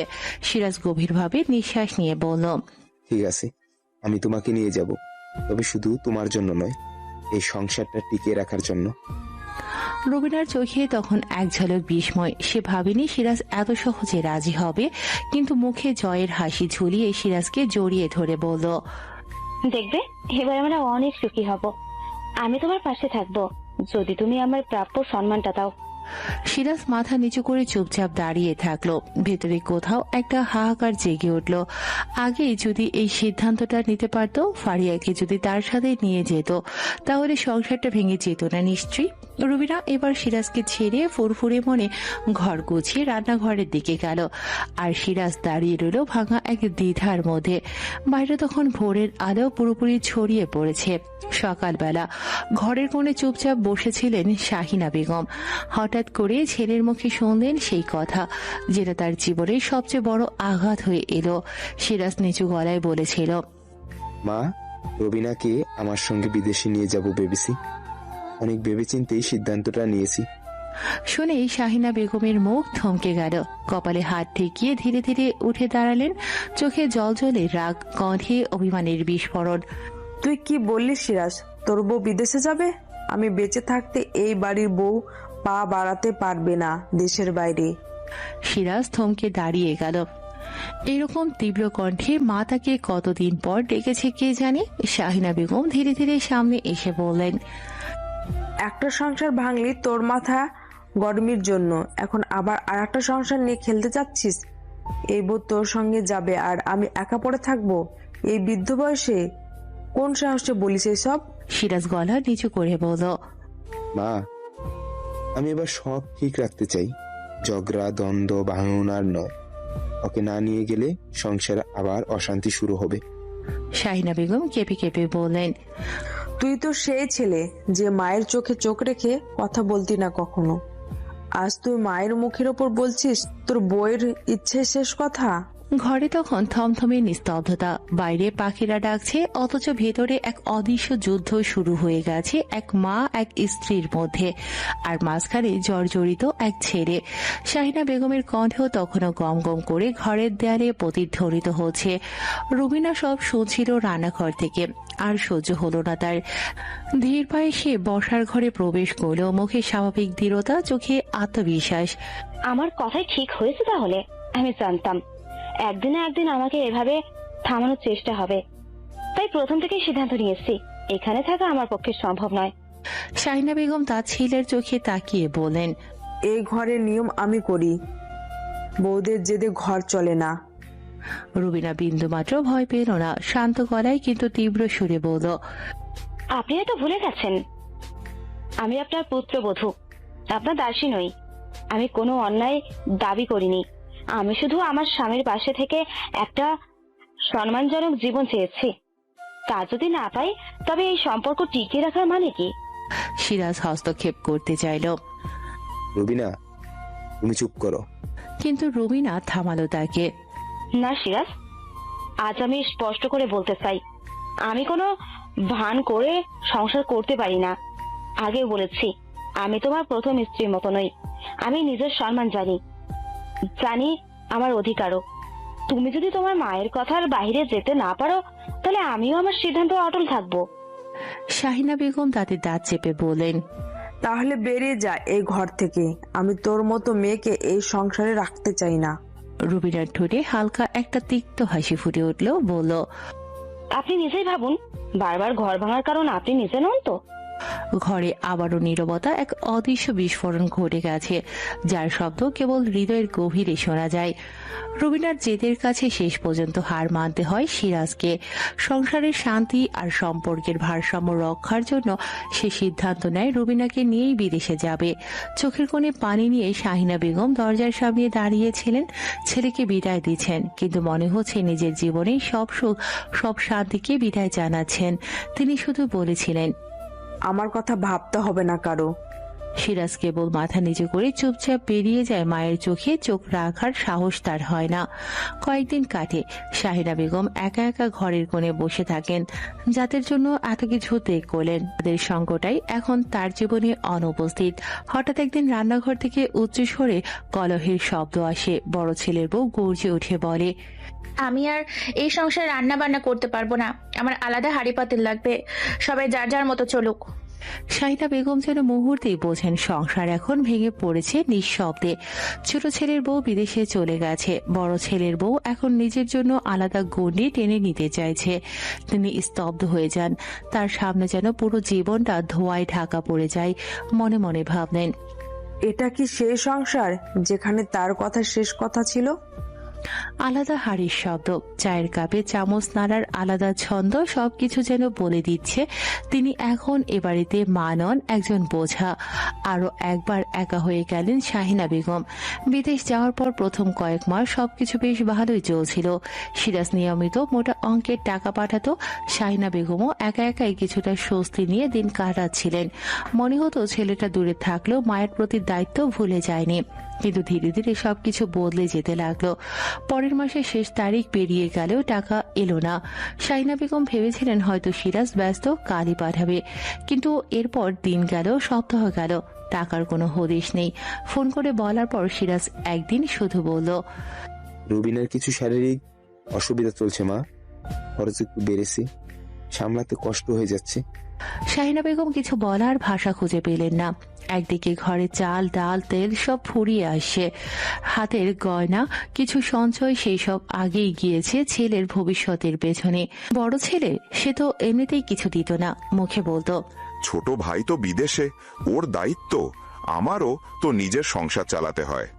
যা কিছু আসতো সবই সিরাজের হাত ধরে আসতো, এখন তাও বন্ধ। শাহিনা বেগম চুপচাপ বসে থাকেন বারান্দায়। আগে সেই গর্বিত মুখ আর নেই। এখন তিনি শুধু ভাবেন, আমি যে এই সংসারটা গড়েছিলাম বুক পেতে, আজ আমি এই ঘরে এত বোঝা হয়ে গেলাম কেন? ফারিয়া মোটামুটি ভালো রেজাল্ট করেছে। প্রথম বর্ষের ফলাফল দেখে সে নিজেই নতুন করে স্বপ্ন দেখতে শুরু করেছে। এখন সে দ্বিতীয় বর্ষে পড়ছে, আর তার চোখে শুধু এখন একটাই লক্ষ্য, ফার্স্ট ক্লাস পেতেই হবে। দিন রাত পরিশ্রম করে যাচ্ছে মেয়েটা। ক্লাস, নোট তৈরি, লাইব্রেরিতে ঘন্টার পর ঘন্টা বসে থাকা, সবকিছুতেই সে এখন অনেক বেশি মনোযোগী। পরিবারের দায়িত্ব, নিজের ভবিষ্যৎ আর একটু সম্মানজনক জায়গা দখলের তাগিদ যেন তাকে দৌড়ের উপর থাকতে হয়। সে জানে সাফল্য সহজে ধরা দেয় না, তাই ফারিয়া হার মানতে শিখেনি। সে বিশ্বাস করে পরিশ্রম কখনো বৃথা যায় না। ইদানিং বিশ্ববিদ্যালয়ে ফারিয়ার নতুন কয়েকজন বান্ধবী হয়েছে। ক্লাসে তার নিয়মিত উপস্থিতি ও ভালো পারফরমেন্স সবার নজর কেড়েছে। বিশেষ করে ছেলেরা মাঝে মাঝেই সেতে কথা বলার চেষ্টা করে, কিন্তু ফারিয়া সৌজন্য বজায় রেখে কৌশলে তাদের এড়িয়ে চলে। কারণ সে জানে ইসলামে বেপর্দা মেলামেশা নিষিদ্ধ। একজন প্রকৃত মুসলিমা হিসেবে এই বিধান মেনে চলার জন্য তার শুধু দায়িত্ব নয়, বরং ইমানেরই একটি অংশ। বিশ্ববিদ্যালয়ের প্রাণবন্ত পরিবেশে যেখানে অনেকেই নিজেদের আদর্শ হারিয়ে ফেলে, সেখানে ফারিয়া যেন ব্যতিক্রম, এক দৃষ্টান্ত। তার চলনে বলনে এবং ব্যবহারিক জীবনেও ইসলামী আদর্শের প্রতিচ্ছবি স্পষ্ট। সামাজিক মাধ্যমেও নিজেকে সীমাবদ্ধ রাখে। অপ্রয়োজনীয় কথোপকথন বা প্রদর্শন থেকে দূরে থাকে সে। তার এমন জীবনযাপন দেখে অনেকেই মুগ্ধ হয়, কেউ কেউ প্রশ্নও করে, সবকিছু পাওয়ার পর এই বয়সে তুমি কেন এত কঠোর? ফারিয়া তখন শান্ত স্বরে বলে, এই দুনিয়া ক্ষণস্থায়ী, আর আমি চিরস্থায়ী জিন্দেগির প্রতিশ্রুতি নেওয়ার চেষ্টা করছি শুধু। তার বান্ধবীরা অনেক সময় বলে, ফারিয়া একটু খোলামেলা হলে ক্ষতি কি, থ্রি-পিসের সাথে হিজাব পরলেই হয়। ফারিয়া তখন মুস্কি হেসে বলে, আমার সৌন্দর্য, আমার পর্দা, আমার আত্মমর্যাদা, আমার সীমাবদ্ধতায়। অনেকেই তার এই আচরণকে কঠোরতা ভাবে, আবার কেউ কেউ ব্যতিক্রম মনে করে। কিন্তু ফারিয়া জানে একজন মুসলিম নারীর পরিচয় শুধু তার পোশাকে নয়, বরং তার চরিত্র, লজ্জা এবং সংযমী প্রকাশ পায়। তাই সে নিজের আদর্শ থেকে একটুও সরে আসে না। নুরাইন এখন ইন্টার সেকেন্ড ইয়ারে পড়ে। সে সবকিছুতে বড় বোন ফারিয়াকে অনুসরণ করে। চলার ধারা, পর্দা, আদব কায়দা সবকিছুতেই যেন ফারিয়া তার আদর্শ। দু বোনকে একসাথে দেখলে চোখ জুড়িয়ে যায় মতিন সাহেবের। কিন্তু বড় মেয়েটিকে নিয়ে তার হৃদয়ে এখনো একরাশ আফসোস রয়ে গেছে। মাঝে মাঝে ভাবেন যদি ফারিয়ার বিয়ে এত কম বয়সে না দিতেন, তবে হয়তো তার জীবনটা এমন হতাশায় ডুবে যেত না। তবুও মতিন সাহেব আল্লাহ তাআলার উপর পূর্ণ ভরসা রাখেন। তার বিশ্বাস আল্লাহ যেভাবে চান ঠিক সেভাবেই সবকিছু ঘটে। তিনি দোয়া করেন একদিন নিশ্চয়ই তার ফারিয়া সুখী হবে ইনশাআল্লাহ। ফারিয়াদের বাড়িটা একটি দোতলা পাকা ঘর। তারা নিজেরা থাকে উপর তলায়, আর নিচতলাটি ভাড়া দিয়ে রাখে। এই মাসেই নতুন এক ভাড়াটিয়া আসে। যে বাসা ভাড়া নিয়েছেন সে নিজে এসেই মতিন সাহেবের সঙ্গে কথা বলে সব ঠিকঠাক করেছে। জানা গেল ছেলেটি তার পরিবার সহ এখানে থাকবে। পড়াশোনা শেষ করে সে এখন চাকরির জন্য চেষ্টা করছে। মূলত এই অপেক্ষার সময়টুকু পার করার জন্যই সে এই ছোট্ট বাসাটি ভাড়া নিয়েছে। নয়তো এমন সাধারণ একটি বাসায় থাকাটা তার পছন্দ হতো না বলে মনে করলেন মতিন সাহেব। এই কথাই বলেছিলেন স্ত্রীর সাথে। বাবার মুখে ভাড়াটিয়ার কথা শুনে নুরাইন ছুটে গেল বোনের কাছে। ফারিয়া তখন অবসরের মুহূর্তটুকু কাজে লাগিয়ে গল্পের বই নিয়ে বসেছে। বইয়ের পৃষ্ঠায় ডুবে থাকা সে যেন এক অন্য জগতে। বাস্তবের নুরাইনের ডাক তার কানে পৌঁছালেও মনের একাগ্রতা তাকে সেই জগতেই আটকে রাখে। বোনের কাছে থেকে কোনো প্রতিক্রিয়া না পেয়ে মুখ ভার করে ফিরে যায় নুরাইন। কিঞ্চিত অভিমান জমে ওঠে তার মনে। আর তখনই হঠাৎ ফারিয়ার হুঁশ ফিরে আসে। বই থেকে মুখ তুলে আশেপাশে তাকিয়ে বোনের অনুপস্থিতি টের পায় সে। নুরাইন কি বলেছিল মনে করার অনেক চেষ্টা করেও কিছুতেই ঠিক মতো মনে করতে পারে না ফারিয়া। শুধু অনুভব করে বোনের কণ্ঠে যেন কিছু একটার উত্তেজনা ছিল, যার গুরুত্ব সে তখন বোঝেনি। সকালে নরম রোদে এক টিউশনের উদ্দেশ্যে বের হয় ফারিয়া। মাথায় 6 পাট হিজাব গুছিয়ে সিঁড়ি দিয়ে নিচে নামছিল সে।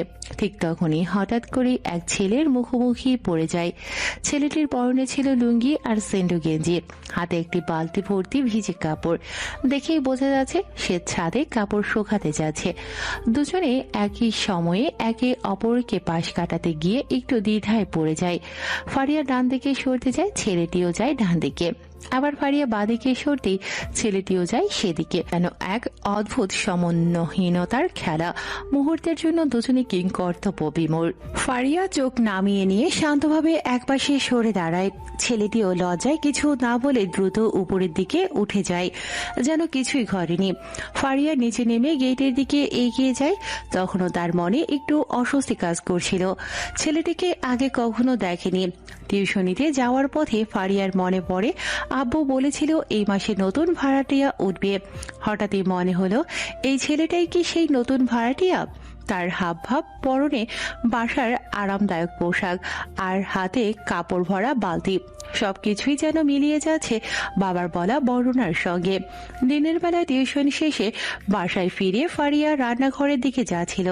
হঠাৎ মা ডেকে বলেন, ফারিয়া, নিচের বাসায় যে নতুন ভাড়াটিয়া উঠেছে ওর মা এসেছেন আজ। তোর বাবা বলল ছেলেটা বেশ ভদ্র। ছেলে নিজের পড়াশোনা শেষ করে চাকরির জন্য চেষ্টা করছে। মায়ের মুখে শোনা মাত্রই নিশ্চিন্ত হয়ে যায় ফারিয়া। সকালে সিঁড়িতে যে অদ্ভুত মুহূর্তটা হয়েছিল সে ওই ছেলেটি।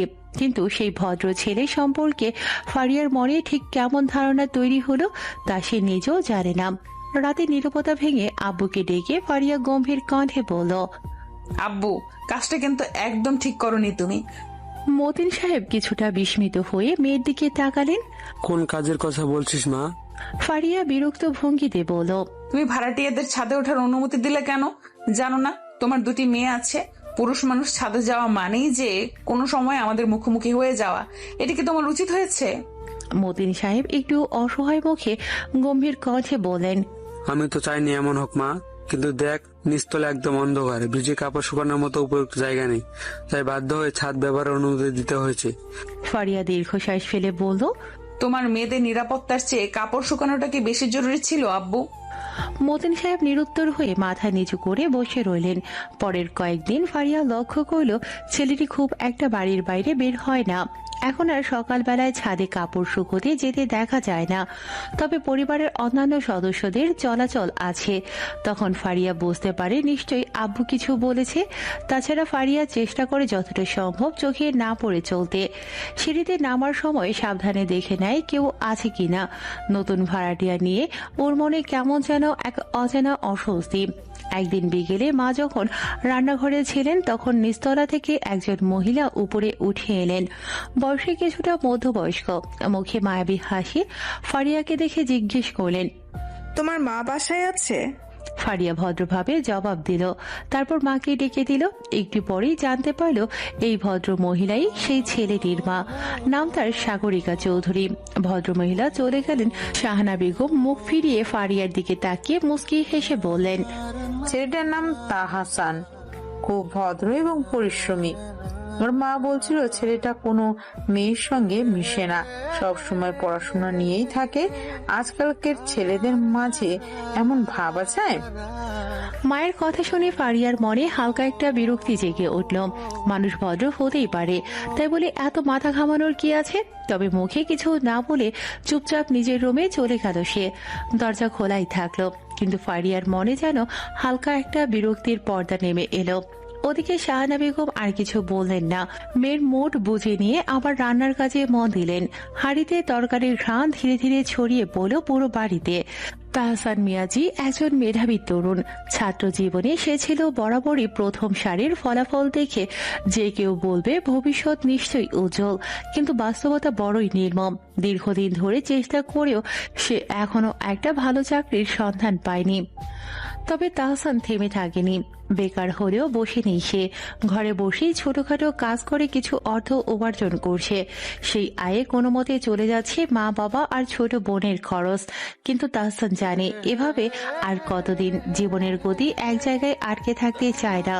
আজ না হোক কাল তো তাকে বিয়েও করতে হবে। তখন তো এই সীমিত আয়ে সংসার চলবে না। এইসব ভাবনা তাকে প্রতিনিয়ত দুশ্চিন্তার গভীরে ডুবিয়ে দেয়।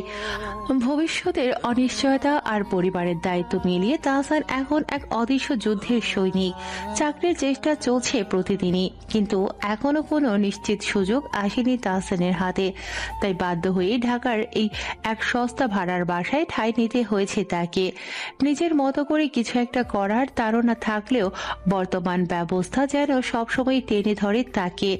বাসাটা এমন এক গলির ভেতরে যেখানে সূর্যের আলো ঢোকার সুযোগ নেই। রুমগুলো ছোটেও চারপাশে এমন অন্ধকার আর ঘনত্ব যে দিনের বেলাতেও ঘরে বাতি জ্বালিয়ে থাকতে হয়। সবচেয়ে কষ্টদায়ক বিষয় হলো এই বাসায় কোনো আলো বাতাস প্রবেশের সুযোগ নেই। যেন দম বন্ধ হয়ে আসে। আর মশা, সেটাকে যেন বাসার স্থায়ী সদস্য বলা চলে। কয়েল, স্প্রে, মশারি সব ব্যবহার করেও তাদের তাণ্ডব থামানো যায় না। রাতের বেলা ঘুমানোর চেয়ে যুদ্ধ করাটাই যেন সহজ।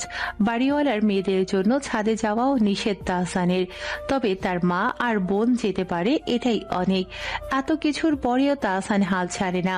ঘরের চারপাশে দেয়ালে ঠেস দিয়ে সে ভাবতে থাকে একদিন নিশ্চয়ই দিন বদলাবে, এই দুঃসময় একদিন শেষ হবে। আর সেই আশাতেই প্রতিদিন সে নিজেকে একটু একটু করে তৈরি করে যায়। অন্ধকার ঘরে বসেও ভবিষ্যতের আলোর পথ খুঁজে। কয়েক মাস পর সেদিন বিকেলটা ছিল একটু ভিন্ন রকম। আকাশটা সারাদিনই মেঘলা ছিল, কিন্তু ফারিয়া টিউশন শেষে বাসার পথে হাঁটা শুরু করেছিল নির্ভয়ে। ভাবছিল পৌঁছানোর আগেই বুঝি বৃষ্টি নামবে না, কিন্তু হঠাৎ করে এক তীব্র দমকা হাওয়ার সাথে আকাশ যেন ধুয়ে দিতে লাগলো সবটা। বৃষ্টি শুরু হলো অঝোর ধারায়। চারপাশে কোথাও ঠাঁই নেই। রাস্তায় দাঁড়ানোর মতো কোনো ছাউনি বা দোকান চোখে পড়ল না। কিছুটা সামনে দোকান থাকলেও সেখানে পুরুষ মানুষের সমাগম। তাই বাধ্য হয়ে বৃষ্টির মধ্যেই ফারিয়া বাসার দিকে হাঁটা শুরু করলো। 5-7 মিনিটের রাস্তা, তবুও এই সময়ে পুরো ভিজে যাবে এটা নিশ্চিত। হঠাৎ একটা পা দৌড়ে এসে থামলো তার পাশে। চোখের সামনে ছড়িয়ে গেল এক ছাতার ছায়া। ছেলেটি ভদ্র স্বরে বলল, ছাতাটা নিয়ে যান, না হলে জ্বর সর্দি লেগে যাবে। বছরের প্রথম বৃষ্টি শরীরের জন্য ক্ষতিকর হয়। ফারিয়া চমকে তাকিয়ে দেখে এই মুখটা তার অপরিচিত নয়। একদিন সিঁড়িতে মুখোমুখি হয়েছিল এই ছেলেটির সাথে তাদের ভাড়াটিয়া। চোখে একরকম শান্ত ভদ্রতা, কণ্ঠে সতর্কতা আর আচরণে এক ধরনের সম্মান। ফারিয়া কিছুটা অপ্রস্তুত হয়ে বলে, আপনার ছাতা আমাকে দিয়ে দিলে আপনি নিজেই তো ভিজে যাবেন। ছেলেটি মৃদু হেসে জবাব দেয়, আমি ভিজলে অসুবিধা নেই, আপনি কেবল নিরাপদে বাসায় পৌঁছান, এটাই যথেষ্ট। সে মুহূর্তেই ফারিয়ার বুকের ভেতর যেন হালকা কাঁপুনি উঠল। না ঠান্ডায় না বৃষ্টিতে, এটা ছিল এক অচেনা অনুভূতি। তবে কথায় কথা বাড়ে। ফারিয়া কথা আর বাড়াতে চাইছে না, সেজন্য ছাতাটা নিয়ে বাসার দিকে রওনা দিল। কি মেয়েরে বাবা, মানুষ একটা ধন্যবাদ তো দেয়। বৃষ্টি মানেই যেন প্রকৃতির অশ্রুপাত নয়, বরং হৃদয়ের গোপন অনুভবগুলোর নরম পরশ। প্রতিটি ফোঁটা এসে মাটিতে পড়ে যেমন মিষ্টি সুর তুলে, ঠিক তেমনই কারো হৃদয়ে তুলে দেয় হারিয়ে যাওয়া কোনো মুহূর্তের স্মৃতি।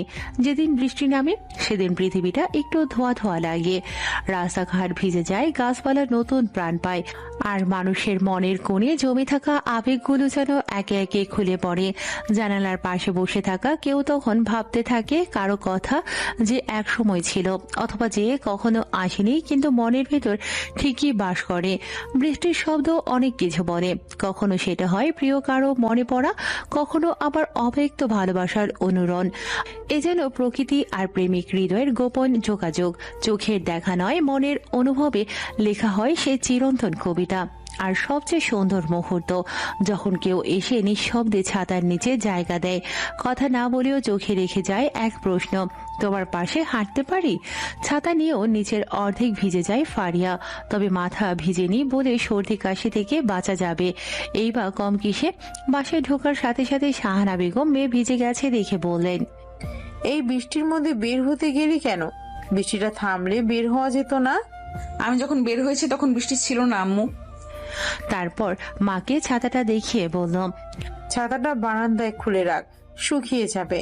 শাহানা বেগম ছাতাটা হাতে নিয়ে বলল, এটা তো আমাদের ঘরের ছাতা না, তোর ছাত্রীর বাসা থেকে নিয়ে এসেছিস নাকি? ফারিয়া সত্যিটা কিছুতেই বলবে না, যদি বলে তবে তার মা কি না কি ভেবে বসে থাকবে, সেজন্য ফারিয়া কপট রাগ দেখিয়ে বলল, আম্মু আমি ভিজা কাপড়ে দাঁড়িয়ে আছি আর এইদিকে তুমি একটার পর একটা প্রশ্ন করে যাচ্ছ, যখন জ্বর চলে আসবে তখন বুঝবে। শাহানা বেগম আর কিছু বললেন না এ বিষয়ে, মেয়েকে তাড়া দিয়ে বললেন, যা তাড়াতাড়ি কাপড় পাল্টে আয়। ফারিয়া মায়ের থেকে ছাড়া পেয়ে স্বস্তির নিঃশ্বাস ফেলে। এদিকে তাহসান কাক ভেজা হয়ে বাসায় ফিরল, জামা কাপড় ভিজে, গা দিয়ে পানি পড়ছে, চুল থেকে টপ টপ করে টপকে পড়ে বৃষ্টির ফোঁটা। দরজা খুলে ভেতরে ঢুকতেই মা তাকে দেখে আটকে উঠলেন। কিরে, তুই না বাইরে থেকে ফিরে এসে ছাতা নিয়ে গেলি? বললে আকাশে মেঘ করেছে, যে কোনো সময় বৃষ্টি শুরু হবে, তাহলে তোর ছাতা কোথায়? তাহসান একটু চুপ করেই দাঁড়িয়ে রইল। মায়ের কথার উত্তর না দিয়ে শুধু ভেজা শার্টটা টানতে টানতে ভেতরের ঘরে চলে যেতে লাগলো। মা আবার ডাকলেন, তোর ছাতাটা গেল কোথায় বলতো? কিছু বলছিস না কেন? তাহসান ধীর গলায় জবাব দিল। মা বিস্ময়ের সাথে বললেন। তাহসান আর কিছু বলল না, চলে গেল নিচের ঘরে। কিন্তু সেদিনের সেই বিকেল, বৃষ্টি আর মেয়েটির চোখে লেগে থাকা সেই অদ্ভুত চাহনি, সব মিলে একটা নীরব গল্পের সূচনা হয়ে রইল তাহসানের হৃদয়ে। ফারিয়া আর কোনো পুরুষকে বিশ্বাস করতে পারে না। যে মানুষটাকে একদিন ভালোবেসে জীবনটা উজাড় করে দিয়েছিল, সেই প্রাক্তন স্বামীর অবহেলায় তার সমস্ত বিশ্বাস ভেঙে চুরমার হয়ে গেছে। ভালোবাসা তার কাছে এখন শুধুই একটি ধোঁকা, একটি ফাঁকি। সিরাজের মতো মুখোশধারী পুরুষদের জন্য আজও সে নিঃশব্দে কাঁদে। এই একটাই সম্পর্ক যেন তার চোখের সামনে পুরো পৃথিবীর পুরুষ জাতিকে সন্দেহের চোখে দেখার জন্য যথেষ্ট হয়ে উঠেছে। কেউ একটু ভালোবাসার হাত বাড়ালেই মনে হয় এও বুঝি সিরাজের মতোই, মুখে মধু মনে বিষ। বিশ্বাস শব্দটাই তার কাছে এখন আতঙ্কের আরেক নাম। যদিও ফারিয়া জানে পৃথিবীটা ভালো মন্দ মিলিয়েই চলে, সব পুরুষ সিরাজ নয়, তবুও অতীতে সেই তীব্র দহন আর অশ্রুজল আজও তার হৃদয়ে আগুন হয়ে ঝলসে দেয়। নতুন কাউকে বিশ্বাস করতে গিয়ে বুকের ভেতরটা কেঁপে ওঠে। মনে হয় আবার যদি সেই ভুলটা হয়, আবার যদি সেই আগুনে পুড়ে ছাই হয়ে যেতে হয়। একদিন যাকে আপন ভেবে জীবন সাজাতে চেয়েছিল, সে প্রাক্তন স্বামীর অবহেলায় আজ তার হৃদয় শুধুই অবিশ্বাসের দেয়াল। ভালোবাসার নামে যে ঠকেছে, বিশ্বাসের বদলে পেয়েছে উপেক্ষা, তার পক্ষে কি আর সহজে কাউকে বিশ্বাস করা সম্ভব? সে চুপচাপ থাকে, নিজের ছোট্ট জগতে গুটিয়ে থাকে। ভালোবাসা, বিশ্বাস এসব শব্দ এখন তার কাছে এক একটা পোড়া পৃষ্ঠা, যারা কালি মুছে গেছে, কিন্তু যন্ত্রণা এখনো রয়ে গেছে। নিজেকে সে বারবার বোঝাতে চায়, তবুও মনে মানে না। প্রিয় কারো ছায়া পড়লেই আজ তার মনে হয় আবার বুঝি অন্ধকার আসে। পরের দিন বিকেলের দিকে টিউশনিতে যাবার প্রস্তুতি নিচ্ছিল ফারিয়া। আচমকা মনে পড়ে গেল তাহসানের ছাতাটি এখনো ওর কাছেই আছে। প্রথমে ভেবেছিল ছোট ভাইকে দিয়ে পাঠাবে, কিন্তু পরক্ষণে মনে হলো ও যদি আম্মুকে কিছু বলে বসে তাহলেই আম্মুর প্রশ্নবাণে পড়তে হবে। তার চেয়ে বরং নিজেই গিয়ে দিয়ে আসি। তাহসানের বাসার দরজায় নক করে ফারিয়া। কিছুক্ষণ পর দরজা খুললেন এক পরিচিত মুখ, সাগরিকা চৌধুরী। তিনি ফারিয়াকে চিনতে না পেরে কিছুটা অবাক হয়ে তাকিয়ে রইলেন। ফারিয়া শালীন ভঙ্গিতে সালাম দিয়ে বলল, আন্টি, আমি মতিন সাহেবের বড় মেয়ে। সাগরিকা হালকা হেসে বললেন, ও আচ্ছা, মা ভেতরে এসো। না আন্টি, আমাকে এখনই যেতে হবে বলে ফারিয়া হাতের ছাতাটা বাড়িয়ে দিল। আপনাদের ছাতাটা ফেরত দিতে এলাম, নিন ধরুন। সাগরিকা চৌধুরী ছাতাটি হাতে নিলেন। চোখে মুখে একরকম বিস্ময় ভেসে উঠলেও সেটা চাপা দিয়ে শান্তভাবে ছাতাটা গ্রহণ করলেন। ফারিয়া আর কথা না বাড়িয়ে আবার সালাম দিয়ে চলে গেল। দরজা বন্ধ করে সাগরিকা কিছুক্ষণ ছাতাটার দিকে তাকিয়ে রইলেন। তারপর গভীর এক নিঃশ্বাস ফেলে মনে মনে যা বোঝার বুঝে নিলেন। এই ছাতাটাই তো গতকাল তাহসান হাতে নিয়ে বেরিয়েছিল। নীরবে ছেলের ঘরে গিয়ে ছাতাটি আগের জায়গাতেই রেখে এলেন তিনি। এই কয়েকদিনে ফারিয়াকে যতবার দেখেছেন তাতে বুঝেছেন মেয়েটা শান্ত স্বভাবের এবং অত্যন্ত ভদ্র। তাই ফারিয়াকে ওনার ভীষণ ভালো লাগে। নিজের ছেলের বউ হিসেবে এমন কাউকে মনে মনে আশা করেন তিনি, কিন্তু ছেলেটার চাকরি পাওয়া নিয়ে সেসব আশা করতেও দ্বিধা করেন, কারণ ভালো চাকরি ছাড়া কোনো বাপ তার মেয়েকে বিয়ে দিতে চাইবেন না। এদিকে বাড়ির বাহিরে পা রেখে ফারিয়া মনে মনে ভাবল, আমার আম্মুর মতো ওনার মাও নিশ্চিত এক গাদা প্রশ্ন ছুড়ে দিবেন। যাকগে, তাতে আমার কি, ওনারটা উনি সামলে নিবেন। এইসব ভেবে আমার কাজ নেই। মাস পেরিয়ে বছর শেষের পথে ফারিয়ার দ্বিতীয় বর্ষের পরীক্ষা ঘনিয়ে আসে। তাই সব টিউশনি বাদ দিয়ে পড়ায় বেশ করে মনোনিবেশ শুরু করে সে। এবার যেমন করেই হোক ফার্স্ট ক্লাস পেতেই হবে, এই যেন পন্তার। অপরদিকে তাহসান প্রতিদিনই চাকরির জন্য ইন্টারনেটে ঘেটে ঘেটে আবেদন করে। এক একটা আবেদন পাঠানোর পর মনে মনে দোয়া করে এইবার হয়তো হবে, কিন্তু দিন যায় উত্তর আসে না। একদিন হঠাৎ করে একটা নামী কোম্পানি থেকে ফোন আসে ইন্টারভিউর জন্য। মুহূর্তেই আশার আলো ঝলমল করে ওঠে তাহসানের মনে। ইন্টারভিউর দিন সে খুবই প্রস্তুতি নিয়ে যায়, নিজের সবটুকু মেধা আর আত্মবিশ্বাস নিয়ে বোর্ডের সামনে দাঁড়ায়। প্রশ্নের উত্তর দেয় সাবলীলভাবে। বেরিয়ে এসে তার মনটা ভরে যায় আশায়, এইবার বুঝি ঘুরে দাঁড়ানোর পালা। কয়েকদিন পরেই আসে কাঙ্ক্ষিত ফোনটি। তাহসান চাকরিটি পেয়েছে। ঘরে যেন ঈদের আনন্দ নেমে আসে। মা আবেগে চোখ মুছতে মুছতে বলেন, আল্লাহ তোর দোয়া কবুল করেছেন বাবা। ছোট বোন লাফিয়ে উঠে আনন্দে। তাহসান মাথা নিচু করে আল্লাহর শুকরিয়া আদায় করে। বাবা নীরবে মুচকি হাসে, মনে মনে আল্লাহ তাআলার শুকরিয়া আদায় করে, কারণ সব বাবারা চাইলেও নিজের আনন্দ দুঃখ প্রকাশ করতে পারে না। এবার তাহসান ঠিক করে প্রথম মাসের বেতন পেলেই এই বাসাটা ছেড়ে একটা ভালো বাসা নেবে তারা। সন্ধ্যার কোমল আলোয় দরজায় কড়া নাড়া পড়তেই শাহানা বেগম ধীরে ধীরে দরজা খুললেন। চোখ মেলতেই দেখলেন সাগরিকা চৌধুরী দাঁড়িয়ে, হাতে এক বাক্স মিষ্টি, মুখে প্রশান্তির মায়াভরা হাসি। তিনি এগিয়ে এসে বললেন, ভাবি, আমার ছেলেটা চাকরি হয়েছে, ভাবলাম এই খুশির খবরটা আপনাকে জানিয়ে আসি। মিষ্টি নিন, দোয়া করবেন ওর জন্য, যেন ও আরো অনেক দূর এগিয়ে যেতে পারে ইনশাল্লাহ। শাহানা বেগম মিষ্টি গ্রহণ করে আনন্দভরা কণ্ঠে বলেন, আলহামদুলিল্লাহ, খুবই সুখবর ভাবি, কিন্তু মিষ্টি আনার কি দরকার ছিল? এমনিতেও দোয়া করি সব সময়। শুনেছি আপনার ছেলে অনেক পরিশ্রম করছে, পরিশ্রমের ফল একমাত্র আল্লাহই দেন, আর তিনি সুবিচারক। শাহানা বেগম নিয়ে বসালেন সাগরিকা চৌধুরীকে। বসিয়ে কিছু নাস্তা আনতে উদ্যত হলে সাগরিকা চৌধুরী তাকে বাধা দিয়ে বলেন, আমি এখন কিচ্ছু খাবো না, আপনি বসেন, গল্প করি। ওদের কথাবার্তার মাঝেই হঠাৎ বসার ঘরে ঢুকলো ফারিয়া। মুখে একরাশ তাড়াহুড়োর ছাপ, কিন্তু ভদ্রতা ভুলে যায়নি সে। আম্মু বলে ডাকতে ডাকতে চোখ পড়ল তাহসান এর মায়ের দিকে, সাথে সাথে সালাম দিল। আসসালামু আলাইকুম আন্টি। তাহসানের মা মমতা ভরা কণ্ঠে সালামের জবাব দিয়ে বললেন, ওয়ালাইকুম আসসালাম। এসো মা, বসো। যদিও ফারিয়ার পড়ার তাড়া ছিল, তবু আদব রক্ষা করে শান্তভাবে বসে পড়ল সে।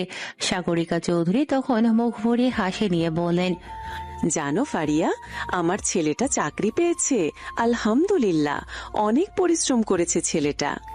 ফারিয়া চোখ বড় বড় করে তাকিয়ে বলল, আলহামদুলিল্লাহ, ভালো। এটা তো দারুণ খবর। সাগরিকা চৌধুরী স্নেহ ভরে বললেন, আমার ছেলেটার জন্য দোয়া কইরো মা। আর এই যে মিষ্টি এনেছি, খাবে কিন্তু। ফারিয়া হালকা মুস্কি হেসে মাথা নাড়ল।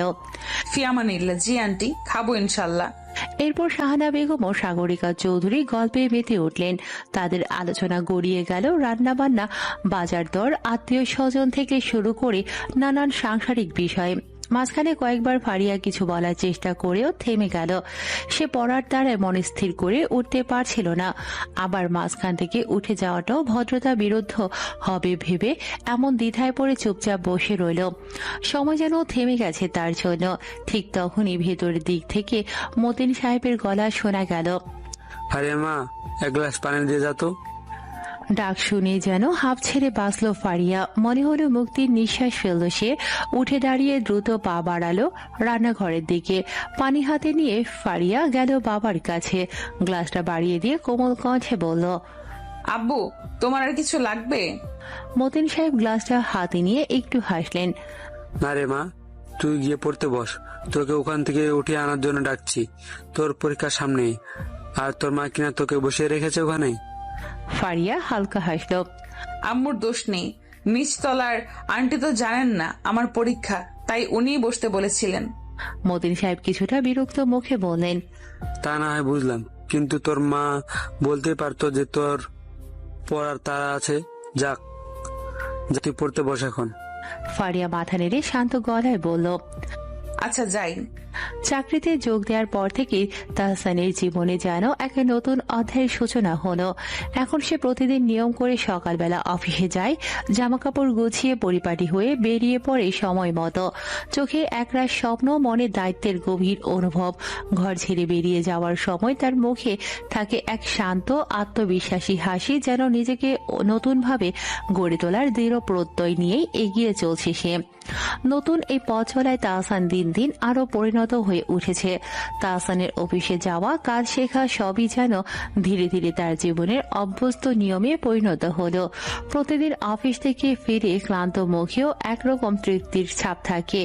সাগরিকা চৌধুরীর ছেলের মুখে সেই পরিশ্রম আর পরিণতির আভাস দেখে মনে মনে দোয়া করেন, আল্লাহ আমার ছেলেটাকে হেফাজতে রাখো, ওর কষ্ট যেন সার্থক হয়।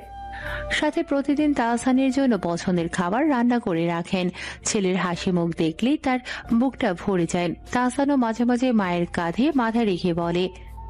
সাগরিকা চৌধুরীর চোখে তখন পানি এসে যায়। তিনি হাত তুলে বলেন, তুই শুধু সৎ পথে থাকিস বাবা, আল্লাহ তোর জন্য উত্তমটাই রেখেছেন। এদিকে ফারিয়ার দিনগুলো কেটে চলেছে পড়ার চাপ আর প্রস্তুতির ব্যস্ততায়। সামনে ফাইনাল পরীক্ষা। সকাল থেকে রাত বই, খাতা আর নোটে ডুবে থাকে সে। মাঝে মাঝে ক্লান্ত চোখে ছাদে তাকিয়ে থাকে কিছুক্ষণ, যেন মনের কোথাও এক টুকরো শান্তি খোঁজে। তবে যত ব্যস্ততাই থাকুক, তাহসানের চাকরির খবর তার মন ছুঁয়ে গেছে। সে প্রায়ই ভাবে, আল্লাহ ওনার যেন সবকিছু ভালোভাবে এগোয়। উনি তো সত্যিই পরিশ্রম